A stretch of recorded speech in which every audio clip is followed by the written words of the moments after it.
There's no animal that we fear more and understand less than the great white shark.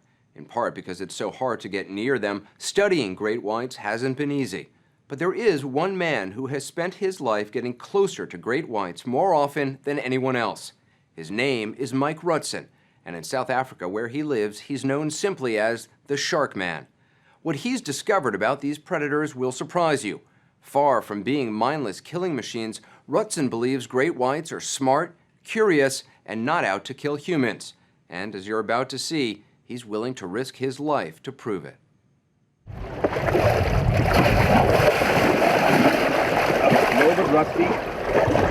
Mike Rutson is looking for a great white shark he can swim with. That's right, swim with. Before he gets in the water, he needs to find a great white that's both calm and curious, a shark he refers to as a player. That's a player. What's a player? Well, a player is basically the shark that's so relaxed, has a nice personality, woke up on the right side of the reef. On the right side of the reef? Yeah. And the animal's willing to interact with us. It's so curious. Rutson says great whites have personalities. They may be the top predator in the sea, but he says they are not the man-eating killers of our nightmares. How can you tell that's a player? Look how she's moving. She's checking everything out. Check now, slowly she's going to do this. See how she looks at everything. Wow, yeah. It's moving very slowly around the boat. Very slowly. Check, it's going to come and watch the motor now. That's what we want.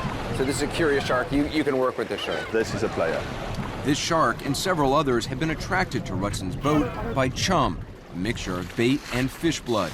It's believed great whites can smell a single drop of blood from 100 yards away. My camera. Now that he's found a player, Rutson and his cameraman, Mornay Hardenberg, suit up and prepare to do the unthinkable, plunge into bloody water with great white sharks all around. There's no universities to teach you what these animal social dynamics are and social behavior is. And the only way to find that out is by getting into the water. Immediately, a curious great white comes straight at Rutson. His only protection, his camera. Rutson has figured out that great whites don't like the feel of metal. Good visibility is crucial. The sharks are constantly circling, and Rutson has to continually turn around so they don't sneak up on him. They are extremely inquisitive creatures. I like to say they're like little kids in a toy store, and you just tell them, don't touch. Observe, they'll touch. Problem is, when they get curious, they sometimes bite. Yes, the animals are not trying to actively kill you, they're trying to outwit you. There's a difference. And you're trying to outwit them again. So there's a mental battle going on, or a mental game being played between you and the shark? I believe so, yes. I mean, that seems like the ultimate test of putting your life on the line. I would like to think that it's the ultimate trust between the animal and myself. Rutson is not a scientist. He was born on a farm and knew nothing about sharks until 20 years ago, when he began working as a fisherman along this rugged coast near Cape Town. These waters are home to the world's highest concentration of great whites. This is the hotspot in the world for great whites. A perfect hotspot because it's an ideal feeding ground for great whites. It's not far from the southern tip of Africa where the Atlantic and Indian Oceans meet. The water is rich in nutrients, which attract whales, huge shoals of fish, and seals, some 60,000 of them. Seals are a prime target for great whites. Early one morning, Rutson takes us to an area called Shark Alley. The seals pass through here, searching for food. There are plenty of fish in the sea. Why are the sharks so interested in the seal? The reason for that is the blubber. Marine mammals have a blubber layer, and that blubber, whoa! Big shark. That blubber layer is extremely energy rich. Whoa! Oh my God! That's what we're talking about. The sharks leap straight out of the water, stunning the seals before devouring them. Seals are mammals. They're quick, agile, and smart, but as Rutson has learned, they're no match for the power, speed, and intelligence of the great whites. They have to outsmart the seal. If they weren't as smart or smarter than a seal, they wouldn't have eaten. Watching great whites hunt has become a big business in this part of South Africa. Each year, tens of thousands of tourists flock to the town of Hansbai. They're offered a close encounter with great whites from the safety of an underwater cage. That was really something. Rutson started his own dive operation 15 years ago. It began as a business, but has become a mission, an effort to learn about great whites and dispel the myths surrounding them. I think that humans like to fear these animals and not understand these animals. Each year, as many as 70 million sharks are slaughtered to make shark fin soup, a delicacy in Asia. This undercover footage shows how fins are cut off while the sharks are still alive. Their bodies are thrown back into the sea. If people can just see these animals for what they really are, I'll be happy, because then they have a chance of survival. By diving without a cage with the sharks, Rutson is trying to show that they're a lot more complex animals than previously thought. After every dive, he spends hours reviewing his material, trying to make sense of how the sharks interact with him. What are you doing with your body here? The smaller you make your body, the less a threat you are, and then the animals should come closer. The bigger you are, the more threatening you are. Rutson believes that the great white is extremely selective about what it eats and insists he is not on their menu as long as he stays calm and shows the shark that he has no fear. So it's important to stand your ground. The most important thing is don't chase the animals, don't run away from the animals, stand your ground and keep eye contact with the animal. Make eye contact. Make eye contact. It's not like a primate. If you're looking at it, it's already lost the element of surprise. Wow, look at this. No, see, that you don't see every day. You see the eye? My God. People like to think it's this evil black eye of this great whites. Their eyes are actually the color of the bluest sea. It's beautiful. You like blue-eyed blondes? There's a blue eye that you can't match. I hope you've never complimented a woman by telling her she had eyes as pretty as a great white shark. No, not yet. Great whites have been around for millions of years, but they've never been seen mating or giving birth. Their senses are highly developed, but when it comes to touch, Rutson believes they often rely on their mouths. So it just uses its mouth to feel you, but that ends up could be a deadly bite. Touch is a very important sense for a living animal. So why shouldn't they use that sense? Rutson believes most attacks by great whites on humans have been the result of curiosity, not deliberate acts of aggression. Worldwide, there are only about 5 deadly shark attacks each year, a tiny amount considering the millions of people who swim in the ocean. Rutson says many of us have likely had a positive encounter with a shark without even knowing it. What do you mean by a positive encounter? It's where the animal comes to look at you, sees you're not food, it's not where you're hunting, may be very curious in what you're doing, look at you for a while, and then move off again. You never know the animal's there, but the animal knows you're there. And that should tell people what? It would tell the people that these animals are not out to get us. They're not in our oceans to kill humans. Rutson doesn't take tourist diving with sharks without a cage. But we've dived together before, and he offers to take me for an up-close look at the great whites. No cage, no protection. On a perfect, calm morning, we head to Shark Alley. We drop anchor, and the chumming begins. It doesn't take long for the sharks to arrive. Reminded of the line in the movie Jaws, I think we're going to need a bigger boat. The fact we have a paramedic on board and an ambulance waiting on shore isn't exactly reassuring. They've been chumming the water for about 40 minutes now, and there's about 4 or 5 great whites circling the boat, searching for food. There's one in the water right there as we speak. So it's time to start the dive. Mike Rutson says the most important thing to remember when you're actually underwater with the great whites is to remain calm. It's easier said than done. Project confidence. That's what Mike Rutson recommends. I'm not exactly sure how to do that underwater with a wetsuit. Rutson and cameraman Mornay Hardenberg have been doing this so long, they're relaxed. My pulse is already high. Okay, how do you feel? Feel good. Feel good. Good may be an overstatement. Just remember, if I get eaten, just keep rolling, because the only thing more stupid than being eaten would be to be eaten and not have it videotaped. Rutson believes the sharks now circling the boat are players, curious and not too aggressive. It's an odd sensation knowing that you're about to jump into blood-filled, shark-infested water. Rutson goes first, then I take the plunge. Immediately, a 15-foot great white swims straight toward us. That's a big Their size and power is awesome. They don't attack, but they want to see what we are and circle us constantly.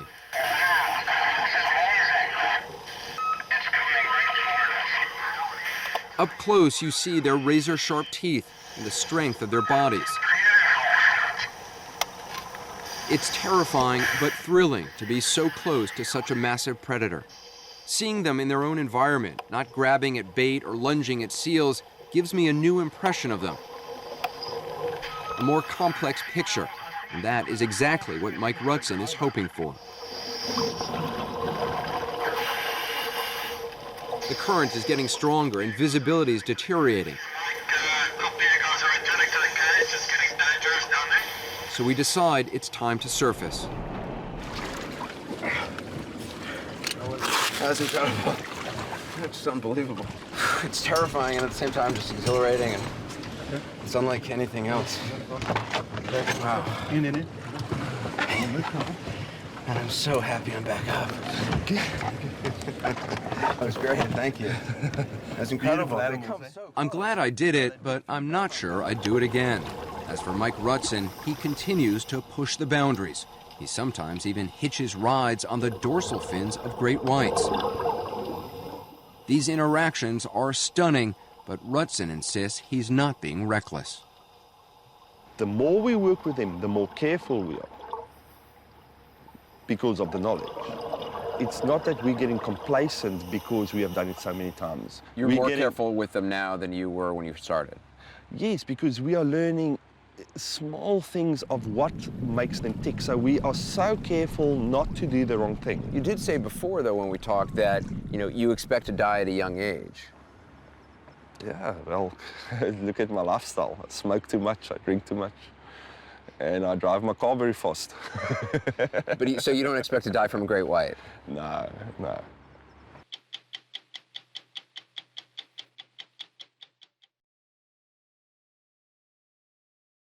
The book and movie Jaws introduced us to the great white shark more than 40 years ago and scared us out of our wits. Much of the film was shot in the waters off Cape Cod, Massachusetts. The irony is that when it came out in the mid-1970s, there were very few white sharks around Cape Cod. The species was in the midst of a serious decline, and the movie made it worse, with fishermen hunting the few great whites that there were. White sharks were granted federal protection in 1997, and in the years since have made a comeback that has delighted conservationists and frightened swimmers and surfers. On Cape Cod this summer, shark sightings and beach closings were about as common as lobster rolls. As we saw for ourselves, the Atlantic great white shark is back. Look at this fish. Look at this fish. Yeah, look at this fish. On a Tuesday in mid-September, we are with Dr. Greg Scomo, chief shark scientist for the Massachusetts Department of Marine Fisheries, following an 11-foot white shark swimming just feet off the beach near Truro on Cape Cod. And if you're standing there, you don't know that shark's here. I have no idea. You don't know that shark's here. No idea. She's like 10 feet offshore. Yeah, it's very close now. White sharks are so close to shore because that's where their favorite food is.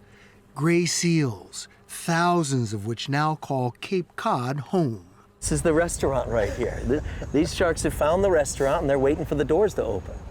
And when those seals begin to leave the beach, It's dinner time. It's dinner time.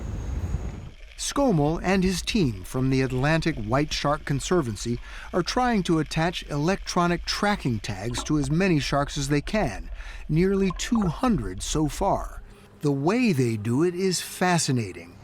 Pilot Wayne Davis locates sharks from his spotter plane, then guides boat captain John King onto them. Yeah, use a little gas, John. He's right on the shoal. It's about as good as it's going to get. Standing on a pulpit on the bow of a small boat, Greg Scommel wields a long pole that has a dart and a tag at the end. Wait. Right there, done. You got him? Tag. That was it. There he goes. Oh my God. Beautiful, beautiful placement, Greg. Yeah, thank you, John. Nice work. You can see where it was? Yeah, you can see it right at the base of the dorsal. See it? Yeah. Now we're going to learn about that fish for the next 9-10 years. They will track the fish because the tag constantly emits a ping that is picked up when the shark swims close to acoustic receivers attached to buoys. And how many of these do you have up and down the coast? We have over 100 out all over Massachusetts. And that's just you. Other That's people just have us. others. Yeah, so we can actually track the movements of our white sharks when they leave here. The tags also help Scommel and his research colleague Megan Winton figure out just how many sharks there are, and have established that Cape Cod is now one of the world's white shark hotspots. They regularly haul buoys out of the water and download data from them to a tablet that displays each time a tagged shark swims by.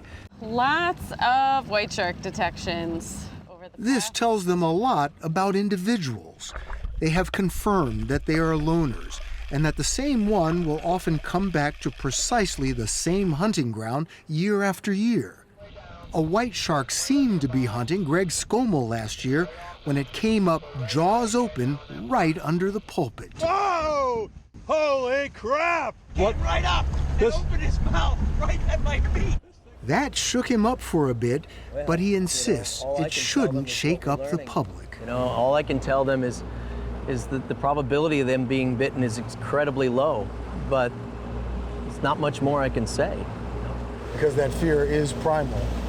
I think that fear is primal. I think it's innate. I think it's in them. It's in us. It's in all of us. 5 days after our day on the water off Cape Cod, we needed a bigger boat for a very different shark tagging expedition 600 miles to the northeast, just off Hay Island in Nova Scotia. Good morning. Good morning. How are you? We boarded a 125-foot research ship called O-Search, which has been tagging Atlantic white sharks from Florida to Canada since 2012. Founder Chris Fisher invited us to join the first day of his 2019 Nova Scotia expedition. And we come up here, we've been here 24 hours, we've seen 2 or 3 sharks, and no one ever even knew to come look here before. O-Search launches a team on a small boat to hook white sharks much as fishermen would, using long lines, bait, and floats to keep them near the surface. Look in the corner of the mouth, squared away, everything's green out here. O-Search is a converted Alaskan crab boat equipped with a platform that's lowered into the water off one side. As the small boat tows the shark alongside, O-Search fishing master Brett McBride leaps onto the submerged platform into water that's 49 degrees. With the line in his hand, he guides an 1,100-pound male white shark onto the cradle. Whoa, look at that. The platform is raised out of the water, effectively beaching the shark. It offers no resistance, worn out after being hooked and towed for nearly an hour. McBride gets right in its face to insert a hose between its giant jaws. Keeping clean seawater flowing over its gills. I'm making sure it's getting good oxygen. A team member starts a clock. They don't want to keep the shark out of the water for more than 15 minutes. And O-Search chief scientist, Dr. Robert Huter, gives me an opportunity I'm not quite sure I want. So, Bill, just go ahead. Go ahead and take your time. Just feel how beautiful that is. Oh my God. How smooth.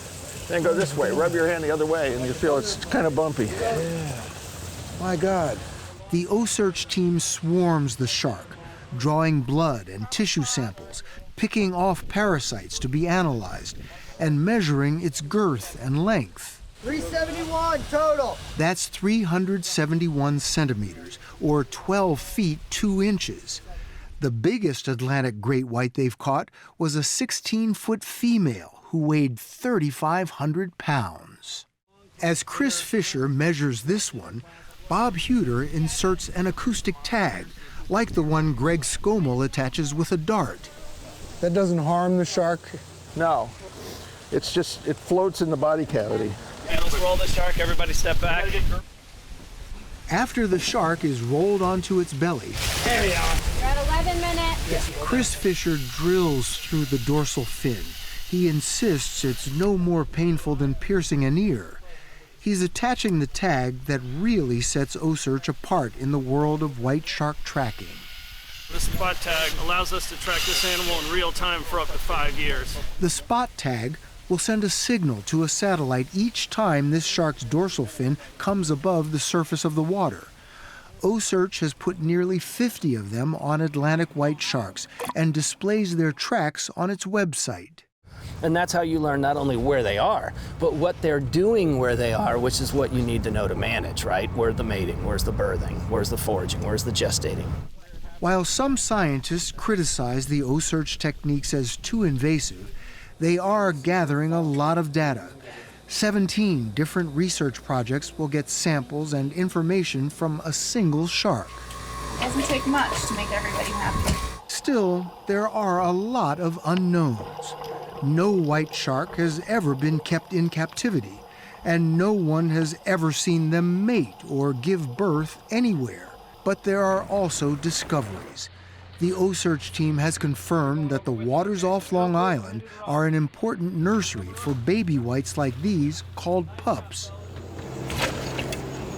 Did you get him? Yeah, got him.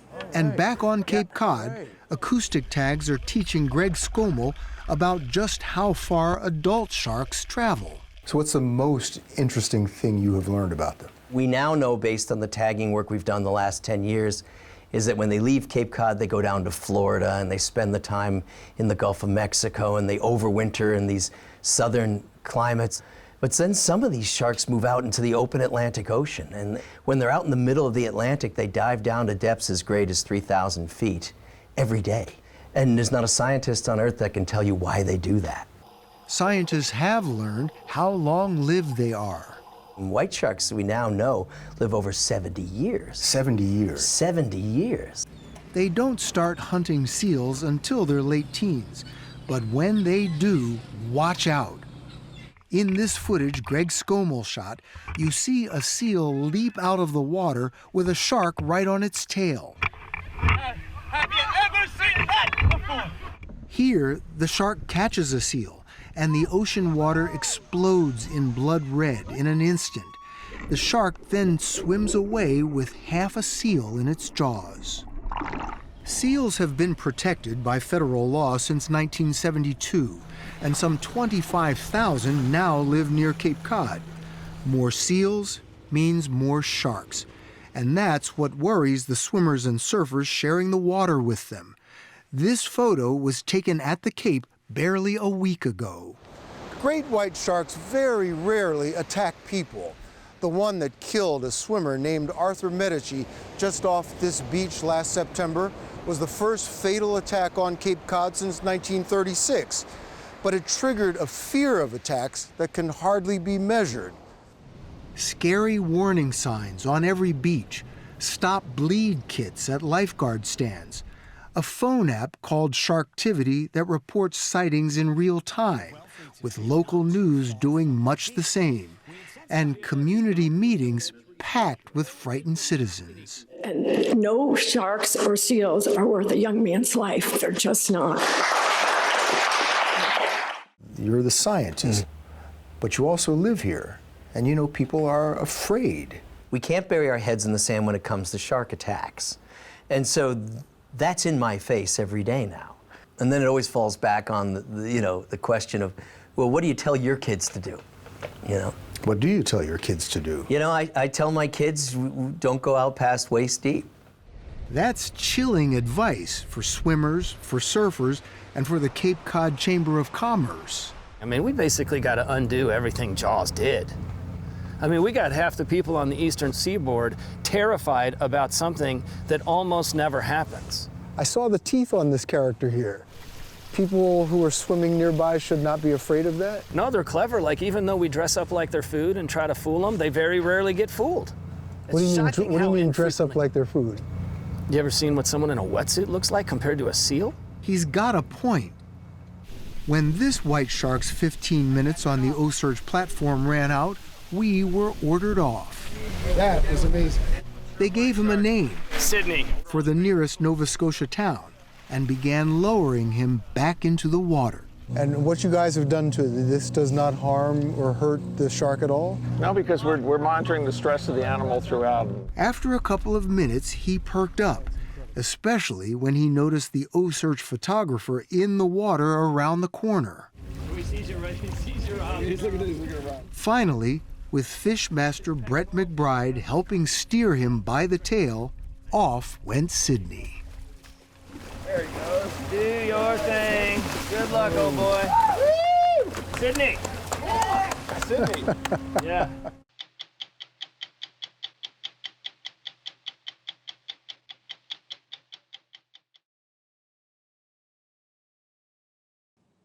We very nearly lost one of the wonders of the world.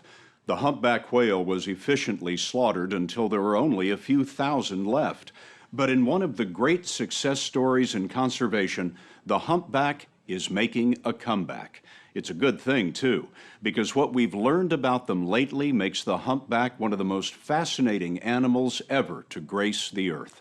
There are many species of whales, and one by one, they're coming off the endangered species list. Whale hunting is rare today, but there is still a place on the high seas where there is a battle to eliminate the last vestiges of whaling. There, we found a man who has risked life and limb to end any threat to whales once and for all. Hang on.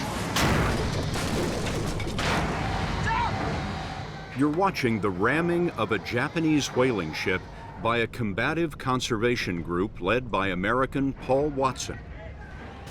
He's trying to stop the transfer of a minke whale the Japanese just killed to the factory ship that will cut it up. Commercial whaling is banned by international agreements, but the Japanese and a few others are still launching harpoons. These scenes were shot for the Animal Planet series Whale Wars. And these scenes were shot by the whalers themselves, who say this is evidence that Watson is nothing more than a pirate. The Japanese obtained an international arrest warrant for him, so for the last year, this conservationist, or pirate, has lived on the world's oceans, unable to set foot on land. We are headed out to international waters where Watson lives on a ship beyond the reach of the law. But before he would meet with us, we had to agree that we wouldn't say where we are or even what ocean this is. Suffice to say, it involved several airplanes and many thousands of miles. Toward the end of that journey, Watson sent this trimaran to pick us up. This boat once set the speed record for circumnavigating the Earth. He named it for an actress who is a supporter, but to us it looked more Darth Vader than Bridget Bardot. Watson came to the Bardot from a floating hideout that we agreed not to show.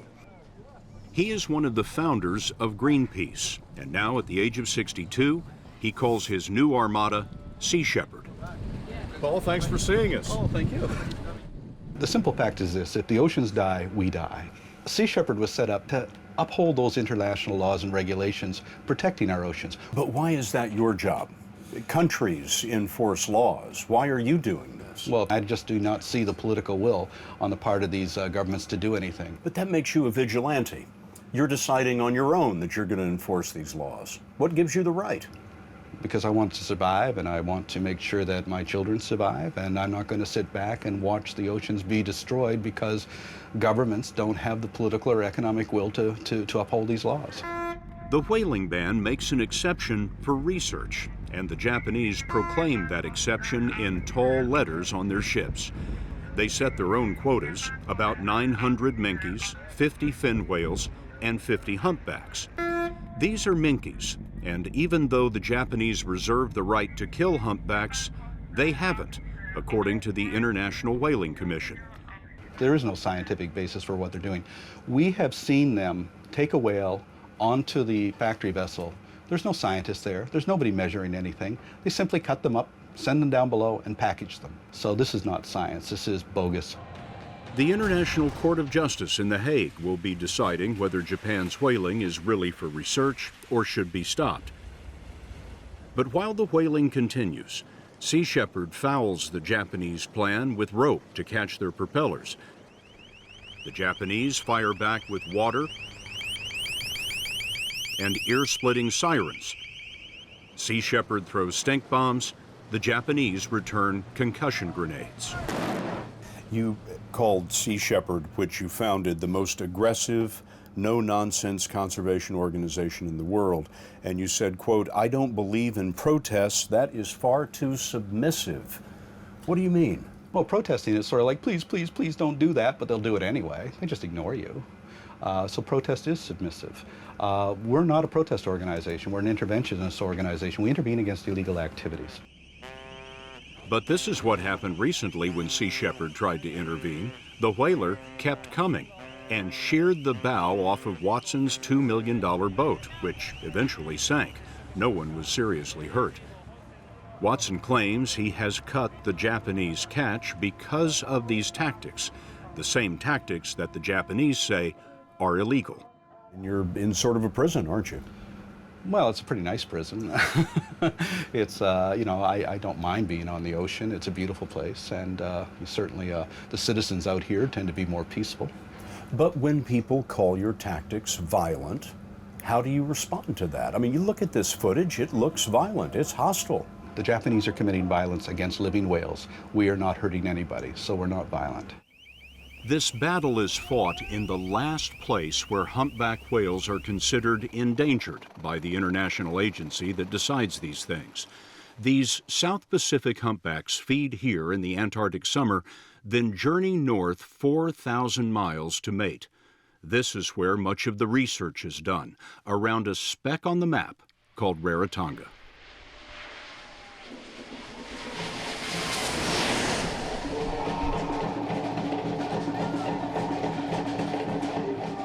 This volcanic island, part of the Cook Islands, is just 21 miles around, with 10,000 residents and not a single traffic light.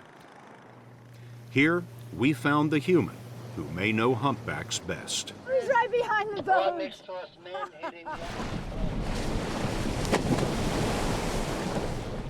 Hello, beautiful. He's putting on quite a lovely show for us. And you just have to be careful and respect their space. They take up a lot of space.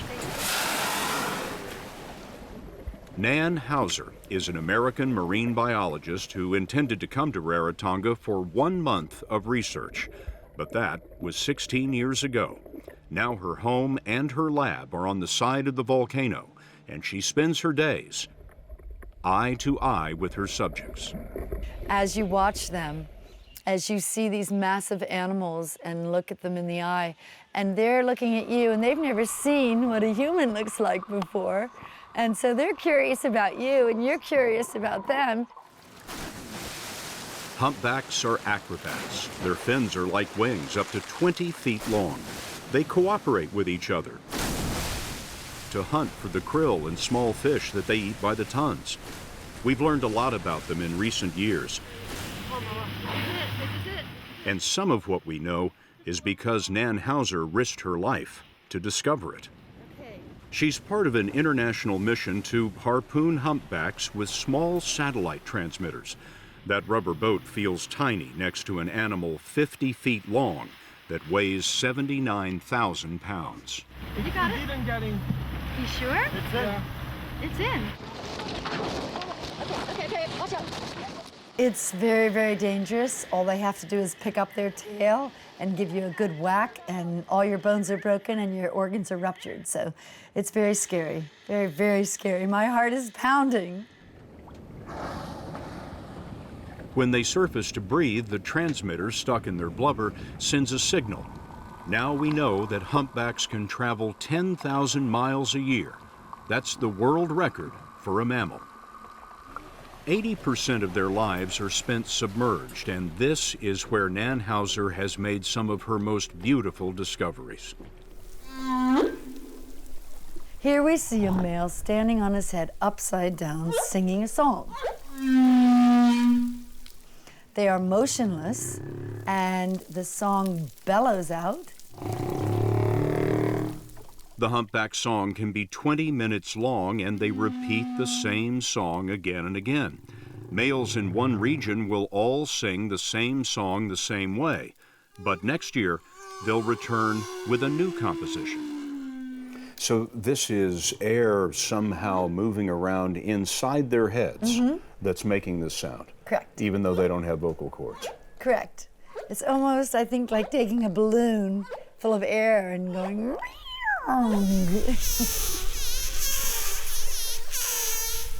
The sound carries for miles, and Hauser believes it's all to mark their territory. They take turns singing, perhaps to say, my lungs are bigger, I can hold my breath longer, I can sing a more beautiful song, I'm the dominant male, I'm going to sing here, so you move away and sing somewhere else. Can you do some of the sounds that you've heard? I think the most common whale sound is kind of the.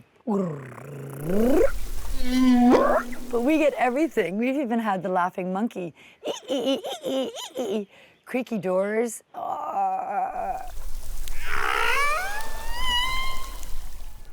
What are they saying? We don't know. So you speak whale, but you don't understand it? Absolutely. But she does understand a calf's jaw-clapping anger. Hauser captured it when a mother went off to mate and left this calf behind.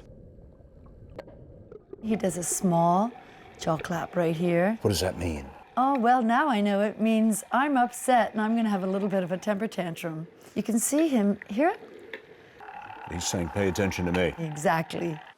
Humpbacks give birth to one calf a year, so their comeback has been slow but steady. Before the whaling ban, there were maybe 5,000 left in the world, but now it's estimated there are 80,000.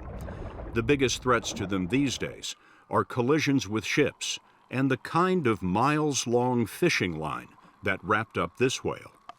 They get wrapped up and then they get held underwater and they need to come up for air. Otherwise, they suffer and they drown. Hauser hopes that the satellite tags will mark migration routes so that man can steer clear. History may show that we stopped the global slaughter just in the nick of time. Humpbacks are now found in every ocean, their numbers back to about 30% of what they had been before whaling. It's a sign that a fascinating and beautiful part of the planet is on the mend.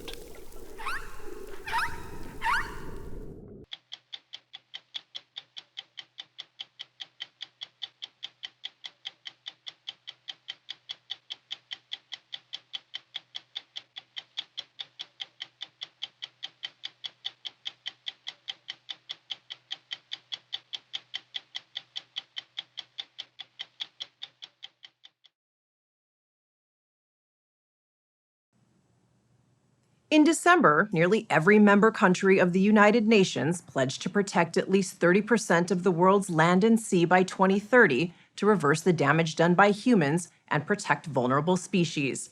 One of the animals at risk is also one of the largest in the ocean and among the least understood. Sperm whales are not the predators of Moby Dick legend. They have brains 6 times larger than ours and spend most of their lives in the darkest depths of the ocean. It is difficult to describe their size without comparing them to a school bus. Last month, we traveled with National Geographic explorer Enrique Sala to the Caribbean island of Dominica, where he's proposing protections for the hundreds of sperm whales living there. But first, we had to find them. You guys ready? Go, go, go! Go, go! Go, guys, go! Look in the water, coming straight to you, yeah. Most of Enrique Sala's dives don't start like a fire drill, even though he has spent thousands of hours underwater as an explorer. Look down. At the back of you, look. This way, this way. We came face to face with a pod of whales, But these are not the whales we traveled all this way to see. They are pygmy killer whales, known to threaten sperm whales. And because they are here, the sperm whales are not. These killer whales can grow up to 8.5 feet in size. Sala told us seeing them up close almost never happens. You've never been able to get into the water with one of these. They're that elusive. They are very elusive. Why is that? Why do you not see them? They are very smart. They hunt like wolves. They hunt in groups. And they don't care about interacting with humans. They are after the prey. We were off the coast of Dominica, a country in the Eastern Caribbean. Residents call it Nature Island. Those rainforest-covered volcanic peaks drop thousands of feet down to the seafloor below, which is why hundreds of sperm whales live in these waters. They are one of the deepest diving mammals on the planet. They are mostly females here, families made up of grandmothers, mothers, and daughters who stay together for life, nursing and raising their young. When Enrique Sala was here in December, his National Geographic team filmed this. It is a pod of sleeping female sperm whales, vertical giants up to 40 feet long, suspended near the surface. Their nap lasts only about 15 minutes until the whales are ready to dive again in what can be an hour-long journey for squid thousands of feet down. Even to researchers, why they sleep like this is one of the great mysteries. What's it like to be in the water with them? Magical. We have in our minds the legend of Moby Dick, these nasty, aggressive animals. But you jump in the water and they are so docile and gentle. They have never attacked humans. And they are so curious, especially the babies. So it's one of the most amazing wildlife encounters that one can have on the planet. Your official title is Explorer in Residence. Not bad. It's an oxymoron. Explorers are not supposed to be. True, you're not supposed to be sitting in one place. What does that mean to be an explorer in the year 2023? Very different from what an explorer of the 19th century was. I can dedicate my life and work with an amazing team of scientists, policy experts, filmmakers, storytellers, to work with local communities, governments, indigenous peoples, to assess the health of ocean places and help to protect them. He grew up north of Barcelona, Spain, near the coast. His first dive was in a marine reserve. It drove everything that I have done afterwards.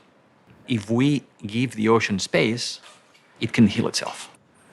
Sala moved to California, where he was a professor of marine ecology for 7 years at the Scripps Institution of Oceanography. You have had a long career in academia at a top university, and you tried that and decided, not for me, you walked away. I walked away because my job was to study the impacts of humans in the ocean, the impacts of fishing and global warming. And one day I realized that all I was doing was writing the obituary of the ocean.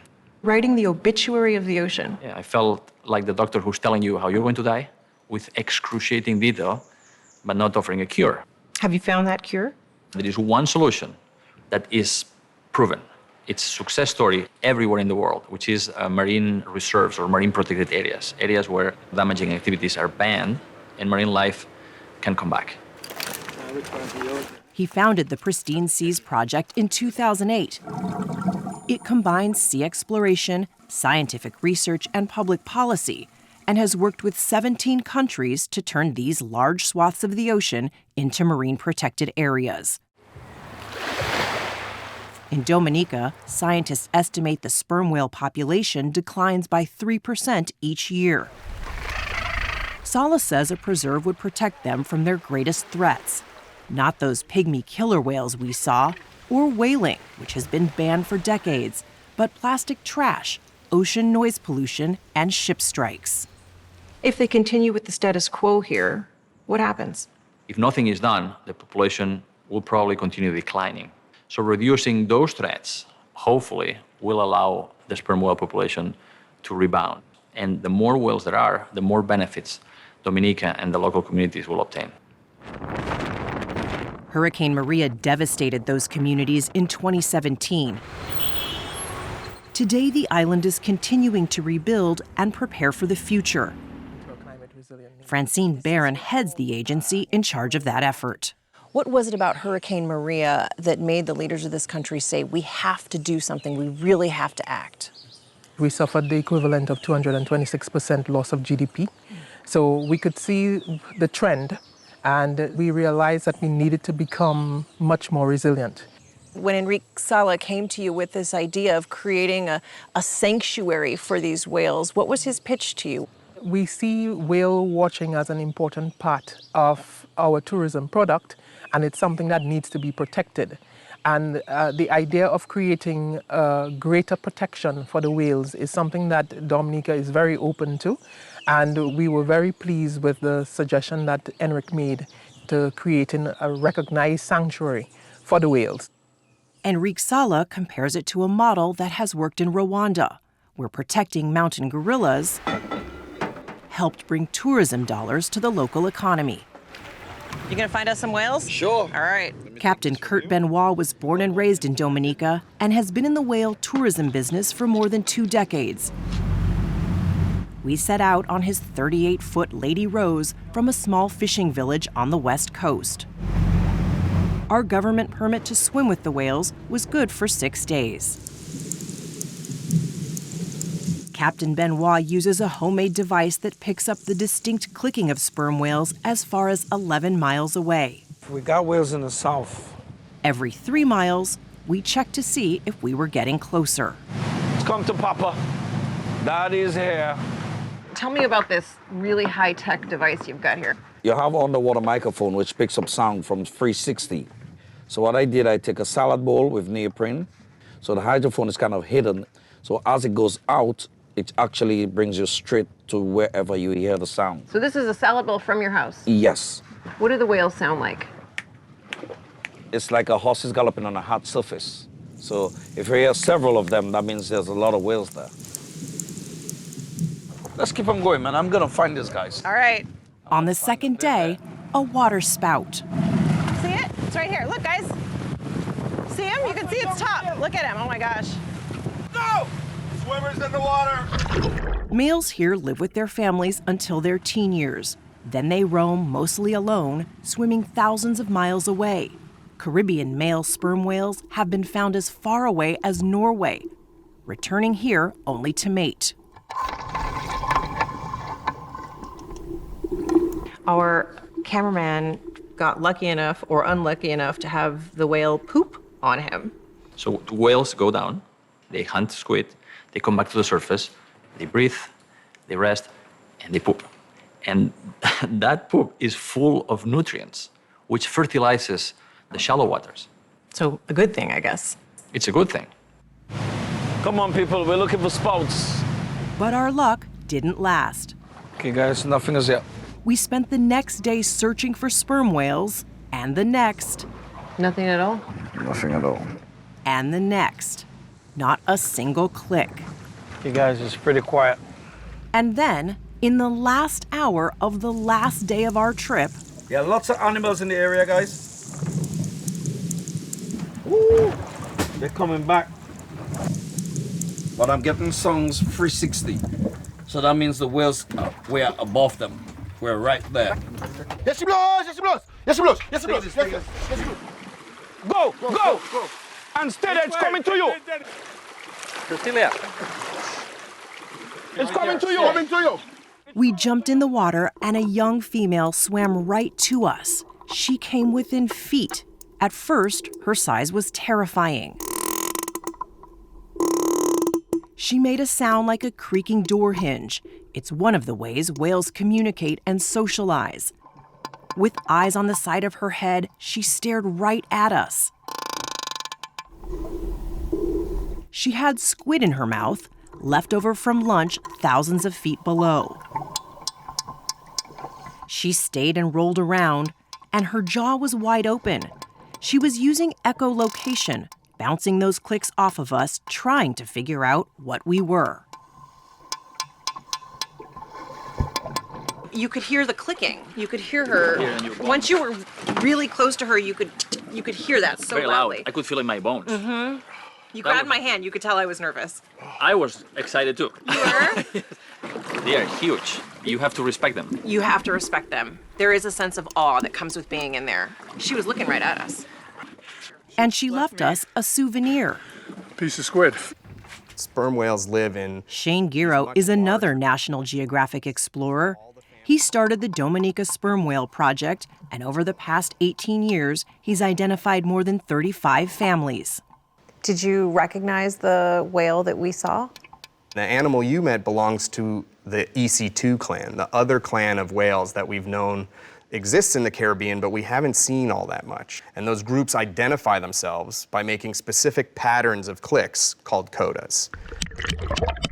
It's a part of who they are, where their grandmother grew up, and so it really ties the animals and the place together. What does the coda of the EC2 sound like?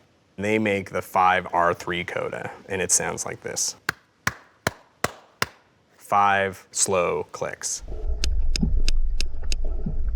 And she came up to you and made this 5R3 coda, saying, I am from the EC2 clan, are you? She was rolling around and she kept coming back. But is that me assigning human characteristics to a whale, or is she actually a playful animal? These are the animals that are holding the largest brain to ever exist, maybe in the universe. And they use that for complicated thinking and behavior. Absolutely, this was an animal that was playful. And that curiosity of the animal actively coming towards you just shows that this is an animal that's investigating something in its world. And most people don't know. Back on the dock, there is a treasure here. Enrique Sala says it's that world he's trying to protect. Being in the water with sperm whales is a magical experience. There's something spiritual there. This is more than science and data. Sense of awe and wonder that is unavoidable when you are in the water with these gentle giants.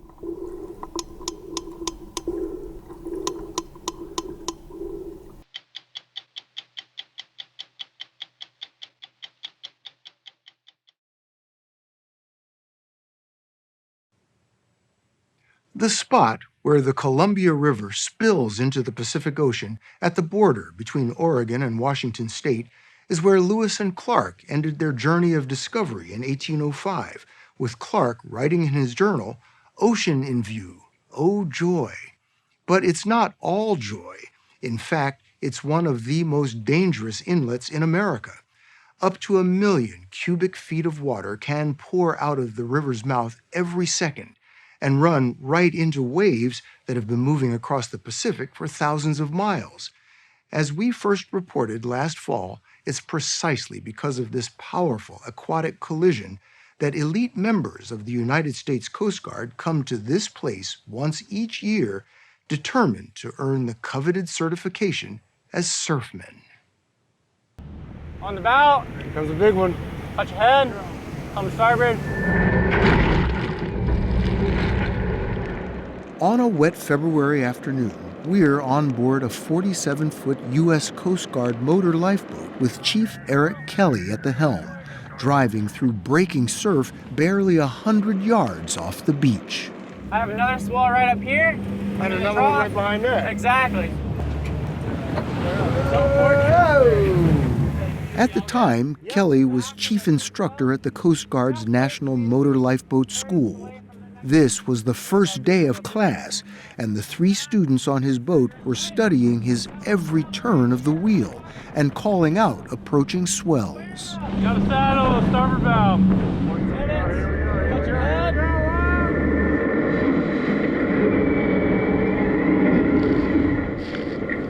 6 more trainees were on 2 other boats with other instructors.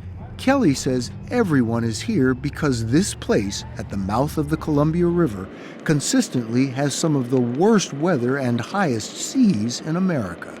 We expose them to a tremendous amount of surf conditions over 4 weeks, more so than they'd get over years at their own unit. Morning, shipmates. How are we? First thing that morning, Tim Crochet, commanding officer of the lifeboat school, had welcomed this class of 9 students. And I promise you the instructors behind me are going to give you world-class instruction, and they're going to help you become a better motor lifeboat operator, and we're going to get you closer and closer to certifying as a surfman. Certifying as surfmen. That's the goal of each of these students and the dream of thousands of other members of the Coast Guard. Being a surfman is sometimes compared to being a Navy SEAL or in the Army Special Forces. But in truth, This is a more exclusive club, isn't it? We have about 130 active duty surfmen right now. How many members of the Coast Guard? I think the Coast Guard's right around 40,000 people. 40,000 people and 100 surfmen. So that is a pretty exclusive club. It is. There's a small number of us. Certifying as a surfman means the Coast Guard trusts you to drive a lifeboat on the most challenging rescue missions in 20-foot breaking waves and 50-knot winds. At the entrance to the school is a display of every surfman medallion, called a check, ever earned. So how far back does this go? It goes back to 1872. That's when the U.S. Life-Saving Service began saving mariners in distress. It became the Coast Guard in 1915 and now operates 20 surf stations where rescues may have to be made in breaking waves. On average, the Coast Guard makes more than 5,000 rescues a year. Where is yours? Mine is right back here. It's check number 407. Chief Instructor Eric Kelly, whose boat we were on, wears his surfman number. I understand you have a tattoo. I do. I have my surfing number. I'm surfing 545. This is something that is very, very important to me. At the opening session of the Motor Lifeboat School, Chief Kelly read the Coast Guard's Surfman's Creed aloud. I will never unnecessarily jeopardize myself, my boat, or my crew, but will do so freely to rescue those in peril. And he told the students they'd each need to have the creed memorized before the 4-week course was over. It takes a lot to get there, and it takes a person, a special type person, willing to put themselves into those situations where you're looking up at a 20-foot breaking sea and you're like, I want to do this. I want to keep training in this. This class was all male, but there are nearly a dozen female surfmen. Most candidates come here first for a basic course, then heavy weather, and finally this surf class. Derek Samuelson, Trenton Campbell, and Joshua Slaughter are the 3 trainees on Eric Kelly's boat. Most of us are going to be pushing pretty close to 4 years when we get certified. That's almost a college degree worth of training in driving these boats. It's something not a lot of people get to do. It's not that they get to do it, but that they achieve it. That they achieve it, yes. Yeah. When we come here, our only job is to learn and drive in the surf, so it's a great opportunity. This is a representation of the mouth of the Columbia. Jeff Smith is the curator of the Columbia River Maritime Museum, which has a giant map illustrating how the mouth of the Columbia River has earned the title Graveyard of the Pacific. All these little boats that you see are representative of the shipwrecks that have occurred. All of these? Yeah. And this we have 50 of them numbered, but there's many, many more. Thousands more over several centuries, with at least 700 lives lost.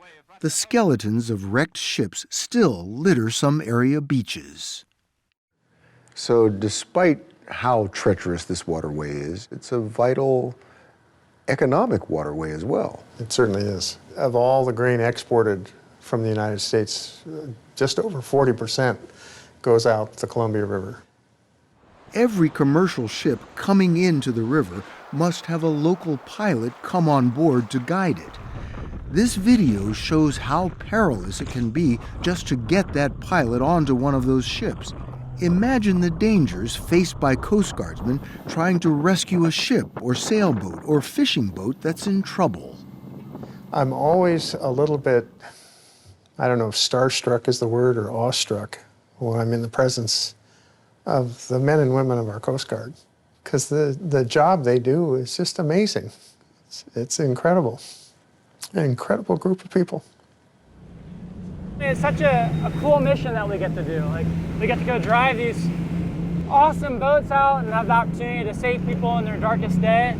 As he drove into ever stormier seas on that first day of school, it was clear Eric Kelly would rather be at the helm of his lifeboat than just about anywhere else. So you love this, huh? I absolutely love this. But Kelly was also deadly serious about teaching his students how to read every swell. Watch that. Run from that. Run and run and run in center of that helm. I'm going. You got that beat. You got a window right here. Nice little near side shoulder. Easing off. Watch that coming to me. I'm going to get right on the back. Full. Follow that peak point. This is going to get super dynamic down here. These are shooting in every direction. When he couldn't outrun a wave, Kelly executed what may be the most important maneuver a lifeboat driver must master. Nowhere to go, squaring up. Squaring up is pointing the bow of the boat directly into and through a breaking wave, sometimes a really big breaking wave. We hit a couple of those yesterday where we got the spray Absolutely. and we went up, and the bow was up and you saw blue sky, and then all of a sudden you're down in a hole. What's the worst thing you could do in a situation like that? The worst thing you could do is not be square to that breaking wave. You could have a knockdown, which is when the boat goes underneath water but rewrites in the same direction, or even worse, a 360-degree rollover. Have you ever experienced that yourself? I haven't experienced a full 360-degree rollover. I have experienced a knockdown or two, and that's what they designed this boat for. That design is seen in this demonstration video, but out in the surf, Eric Kelly was showing his students how to avoid ever having to test it on a real mission. How long before you let the students take control of the boat? So starting tomorrow, we'll do another demonstration of wherever we're going to train, and then students are on it for the remainder of the course. Hold on. Whoa! Every day for the next 4 weeks, the students took the helm, with Eric Kelly signaling approval when they did something right and correcting them when they didn't. We probably should have squared up to that one, but on the bow, guys.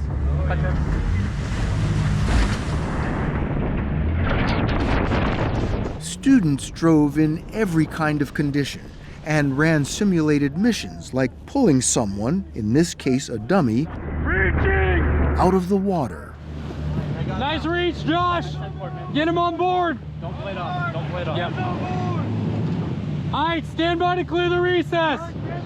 Sometimes a real rescue mission can supplant the simulations, as when the boats were making one last training run on graduation day 2023. Mayday, mayday. Sure enough, we heard a mayday for distress go out over channel 16, the radio frequency. I think I might be taking on water. Hurry up. By the time the 3 training boats spotted a white boat called the Sandpiper with 1 man on board, conditions had gone from mild to mad. And at this point, we're facing 25, 30-foot, 35-foot breaking seas, 50 knots of winds. It's raining, hailing, and very, very dynamic. Far too dynamic to have any chance of towing the vessel to safety.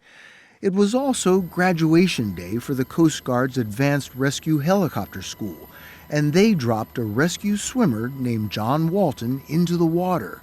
You can see him paddling furiously. It was his first rescue, and they deployed him, and he was able to retrieve that individual off the Sandpiper right as that 30-plus foot break rolled that boat multiple times. It's hard to imagine how either the rescued or the rescuer survived that, but they both did. But really seeing how the Coast Guard work together and have one of the coolest rescues I've had in my entire career. On graduation day. On graduation day for these future surfmen. Graduation day for the class of 2024 was far more placid. All 9 students completed the course, and all 9 had memorized the Surfman's Creed. I will, to the best of my ability, pursue each mission with the commitment, compassion, and courage inherent in the title Surfman. They didn't all certify as surfmen that day. Most had to wait to return to their home units for their commanding officers to give them the nod. But 2 of the 9 got a surprise. BM2 Casey, BM2 Campbell, front and center, please. Dorian Casey and Trenton Campbell had their commanding officers in attendance, ready to bestow the honor then and there. It seemed every certified surfman on the West Coast had come, and they handed the coveted medallions, those checks, to one another. Surfer 494, Station Cooley River. 485, Station Morro Bay. 484, Station Humboldt Bay. 450, Station Cooley River. 407, Station Chetco River. And then to the 2 newest surfmen. Trenton Campbell accepted hugs from his trainers and fellow classmates and then headed back to his base, Station Quileute River on the coast of Washington, ready to do what he joined the Coast Guard to do. The reason why we all want to be here is that dream to save a life. I think there's no better feeling than that. We're training for the opportunity to save a human life. It's all the motivation you need.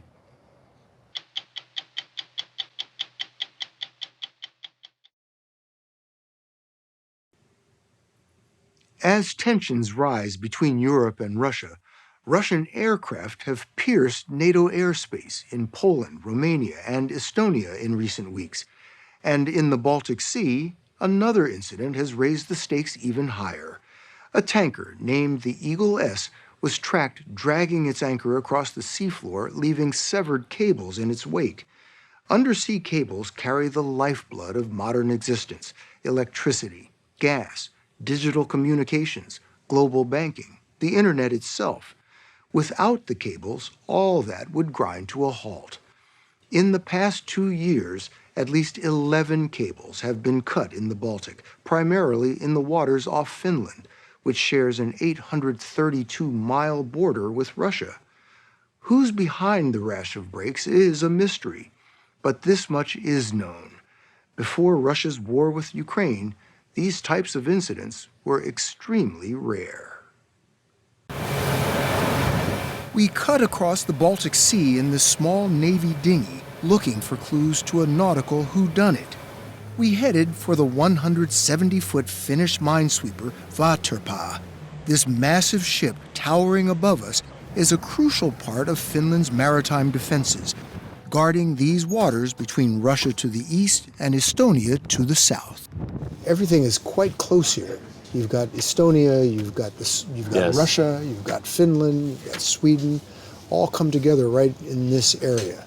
Chief of Staff of the Finnish Navy, Tony Joutsia, told us the ship uses remote vehicles to monitor undersea cables in the Gulf of Finland, a narrow, shallow stretch of the Baltic crowded with thousands of vessels, many of them carrying Russian oil and gas to India and China through Finnish waters day and night.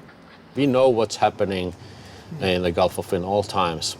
That's a lot to keep an eye on. That's true. For example, Russia, 40% approximately of their commercial traffic goes through the Baltic Sea. And a lot of that is the oil transport? Yes, definitely. It was one of those ships, the Eagle S, loaded with Russian gas headed to Egypt, that triggered a nationwide alarm in Finland on Christmas Day 2024. I remember it very clearly because I was here in my residence with my family, with my old father, spending Christmas Day. Prime Minister Petteri Orpo got an urgent call from Finland's border guard that shattered the holiday calm. I was told that we have problem with electricity cable between Finland and Estonia. A critical undersea electric cable, S-Link 2, had been severely damaged 50 miles off the Finnish coast. Because there had been 5 other recent suspicious cable and gas line breaks, the border guard told the Prime Minister it suspected this one was deliberately severed by a ship. What did they say? They told me there is suspected ship named Eagle S in area, and they are on their way to the place, and they are ready to react. With the Eagle S near Finnish territorial waters, Prime Minister Orpo authorized the extraordinary step of moving to intercept the tanker. I made a phone call to the chief of the border guard, and I said to him, you can trust that you have my and my government's full support. Use all the tools you have. Finland called all hands on deck as the Coast Guard vessel Turva sped toward the Eagle S. Police and Finland's National Bureau of Investigation monitored from shore. We had the possibility to intervene and apprehend and secure the evidence. Helsinki Police Chief Jari Liuku says the Coast Guard radioed the Eagle S asking if its anchors were up and secure. The reply was, "Yes, sir, our anchors are secured."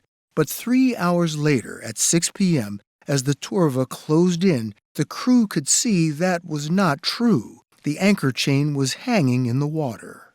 We had a strong reason to believe that it was an intentional activity from their side. The Liuku was informed that a total of 5 crucial undersea cables along the route of the Eagle S had been broken that day, and the ship was still on the move. And of course, there was a risk that criminal activity may continue unless the authorities intervene. Just after midnight, as the ship entered Finnish waters, Finland dispatched an armed team of special forces to the Eagle S by helicopter. They dropped onto the vessel in the dark and seized control from about 24 crewmen from the countries of Georgia and India. The police and the border guard and the defense force were actually taking over the bridge. Is that unusual? Well, it was first time when, after Second World War, when Finnish troops boarded a boat. The first time since the Second World War? Yeah, that's right, because we had to do something in that case. There was an imminent threat that other critical infrastructure between Finland and Estonia would be damaged. Risto Lohi, overseeing the Eagle S case for Finland's National Bureau of Investigation, told us the next cables in the Eagle S's path could have strained Estonia's electricity and gas supply. So there was also a necessity to intervene. This is underwater video of the crime scene. Finnish investigators determined the Eagle S had raked its anchor across the sea bottom for more than 6 hours. When the ship was ordered to haul it up, the anchor was so battered it snapped off the chain. We found the anchor, and the track mark on the seabed started from the first damaged cable, and the track mark was continuous until the location when the vessel was stopped. Police handed their evidence to Finnish prosecutors, who charged the captain and the Eagle S's 2 senior officers with aggravated criminal mischief and interference with communications. They pleaded not guilty. The damaged cables cost $70 million to repair. The case is still underway. In court, the captain claimed the anchor had been dragged by accident. How far did they drag this anchor? Approximately 100 kilometers altogether. That's 66 miles before the Coast Guard cutter Turva confronted and ultimately stopped the Eagle S. Commander Mikko Samola told us the tanker's behavior raised serious alarm. There are fail-safe measures on the anchor to keep it from dropping accidentally, are there not? Certainly there are safety mechanisms. There are like 3 different safety mechanisms. Different safety mechanisms. The captain of the ship says that he didn't know that the anchor had been lowered and dragged for 66 miles. Is that believable? It's hard to believe, being a Coast Guard officer, certainly. A captain of the vessel must always know whether the anchor is hoisted or in the sea. So interesting comment. This is what I could say. An interesting comment. Yeah, certainly. More suspicious, the ownership of the 20-year-old Eagle S. A 7-month investigation by 60 Minutes found its owners hidden behind layers of shell companies. Public records list the primary owner as a woman from Azerbaijan with an office in Dubai. The ship is managed by a company in India and leased to a major Russian oil company. That oil company has financed a fleet of hard-to-trace tankers to move Russian oil, evading Western sanctions. This phenomenon is called Russian shadow fleet. Shadow fleet. Shadow fleet. It is pumping money to Putin's war machine. He's still making yes, it is still profit off of Russian oil, even though the sanctions are in place. Yes. Prime Minister Orpo told us the shadow fleet's constant presence in the Baltic Sea is raising the temperature with Russia, barely 200 miles across the water. Do you consider Russia a threat? Of course, Russia is a threat. We can see what they have done against Ukraine And also in Finland, we have seen many hybrid attacks. What do you mean by hybrid attacks? We have seen these incidents by Baltic Sea. We have seen sabotage in Europe. So we are not in the war, but we are under attack. You're not in war. No, we are not in war. But you're under attack. Because we are the target. Beyond recent Russian aircraft incursions into NATO airspace, EU officials have connected Russia to numerous attacks in Europe, fire bombings, assaults on rail and arms depots, explosive packages, and now the mystery of the Eagle S. This breaking of the undersea cables, this was not happening before the outbreak of war between Russia and Ukraine? No, we didn't have any this kind of incidents before Russian aggression against Ukraine, but after that we have had many. So I have to ask what seems to be the obvious question. Is this Russia? I can only say that there is clear connection between Russian shadow fleet and these incidents. It's clear. Does it feel as though Russia is probing and prodding to find soft spots in not just Finland's defenses, but NATO's? This is their way to try to harm us, make us afraid. Prime Minister Orpo says the Eagle S was a test of Finland's resolve. We sent a clear signal to the shadow fleet and maybe to the actors behind that we have our limits. Finland joined NATO in 2023. The alliance recently launched Operation Baltic Sentry, deploying ships and planes to monitor the shadow fleet and safeguard critical seabed infrastructure. British Admiral Keith Blount, NATO's Deputy Supreme Allied Commander, told us the Eagle S incident was a provocation that demanded a response. We launched a response to try and deter, prevent similar incidents happening again in the Baltic. So it was kind of a triggering event for us. And of course, we haven't seen another incident since we established Baltic Sentry. What is the message that Baltic Sentry is sending? We're not going to be pushed around, interfered with. We're not going to be subject to illegal behaviors that either threaten the rule of law or worse, threaten the safety and security of our people. Because of its connection to the Shadow Fleet, the Eagle S was sanctioned by the EU, England, and Canada, restricting its access to ports. On the face of it, the incident seems to be a small thing. But when I see your reaction, when I see NATO's reaction, that Eagle S incident has turned out to be quite a big deal. Yes, it was a big deal. We have to react. And it was first time we react.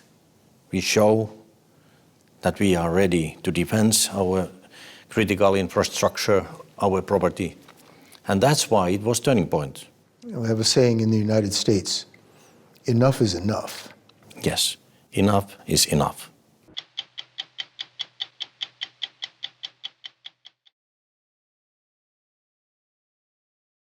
Picture a lump of rock about the size of a potato. Now pack it with some of the most valuable metals on Earth, like nickel, cobalt, and other minerals known as rare earth elements.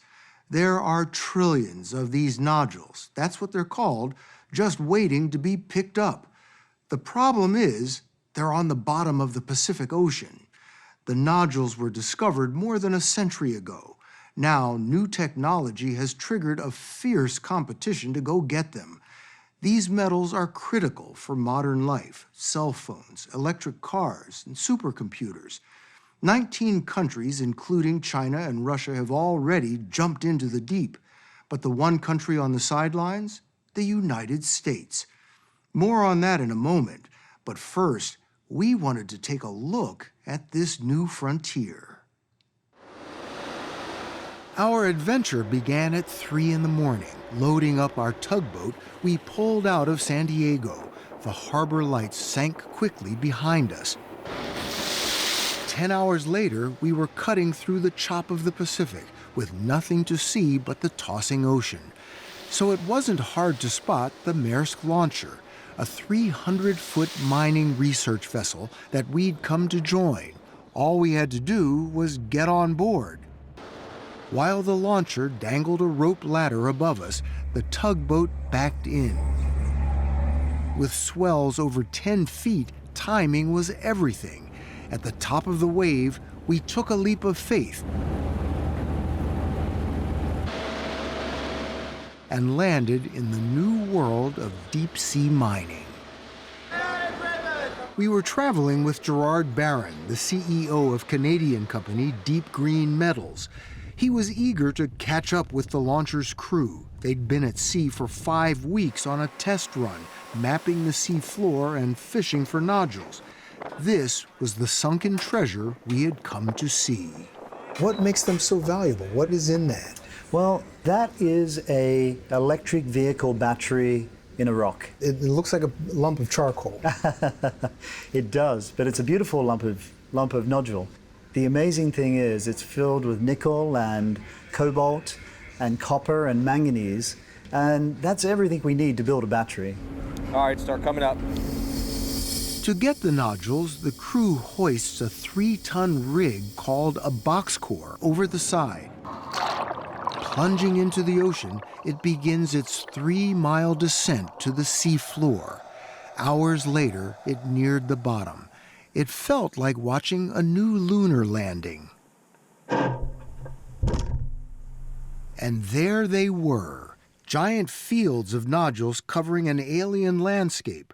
Millions of years old, the nodules grow by absorbing metals from the seawater, expanding slowly around a core of shell, bone, or rock.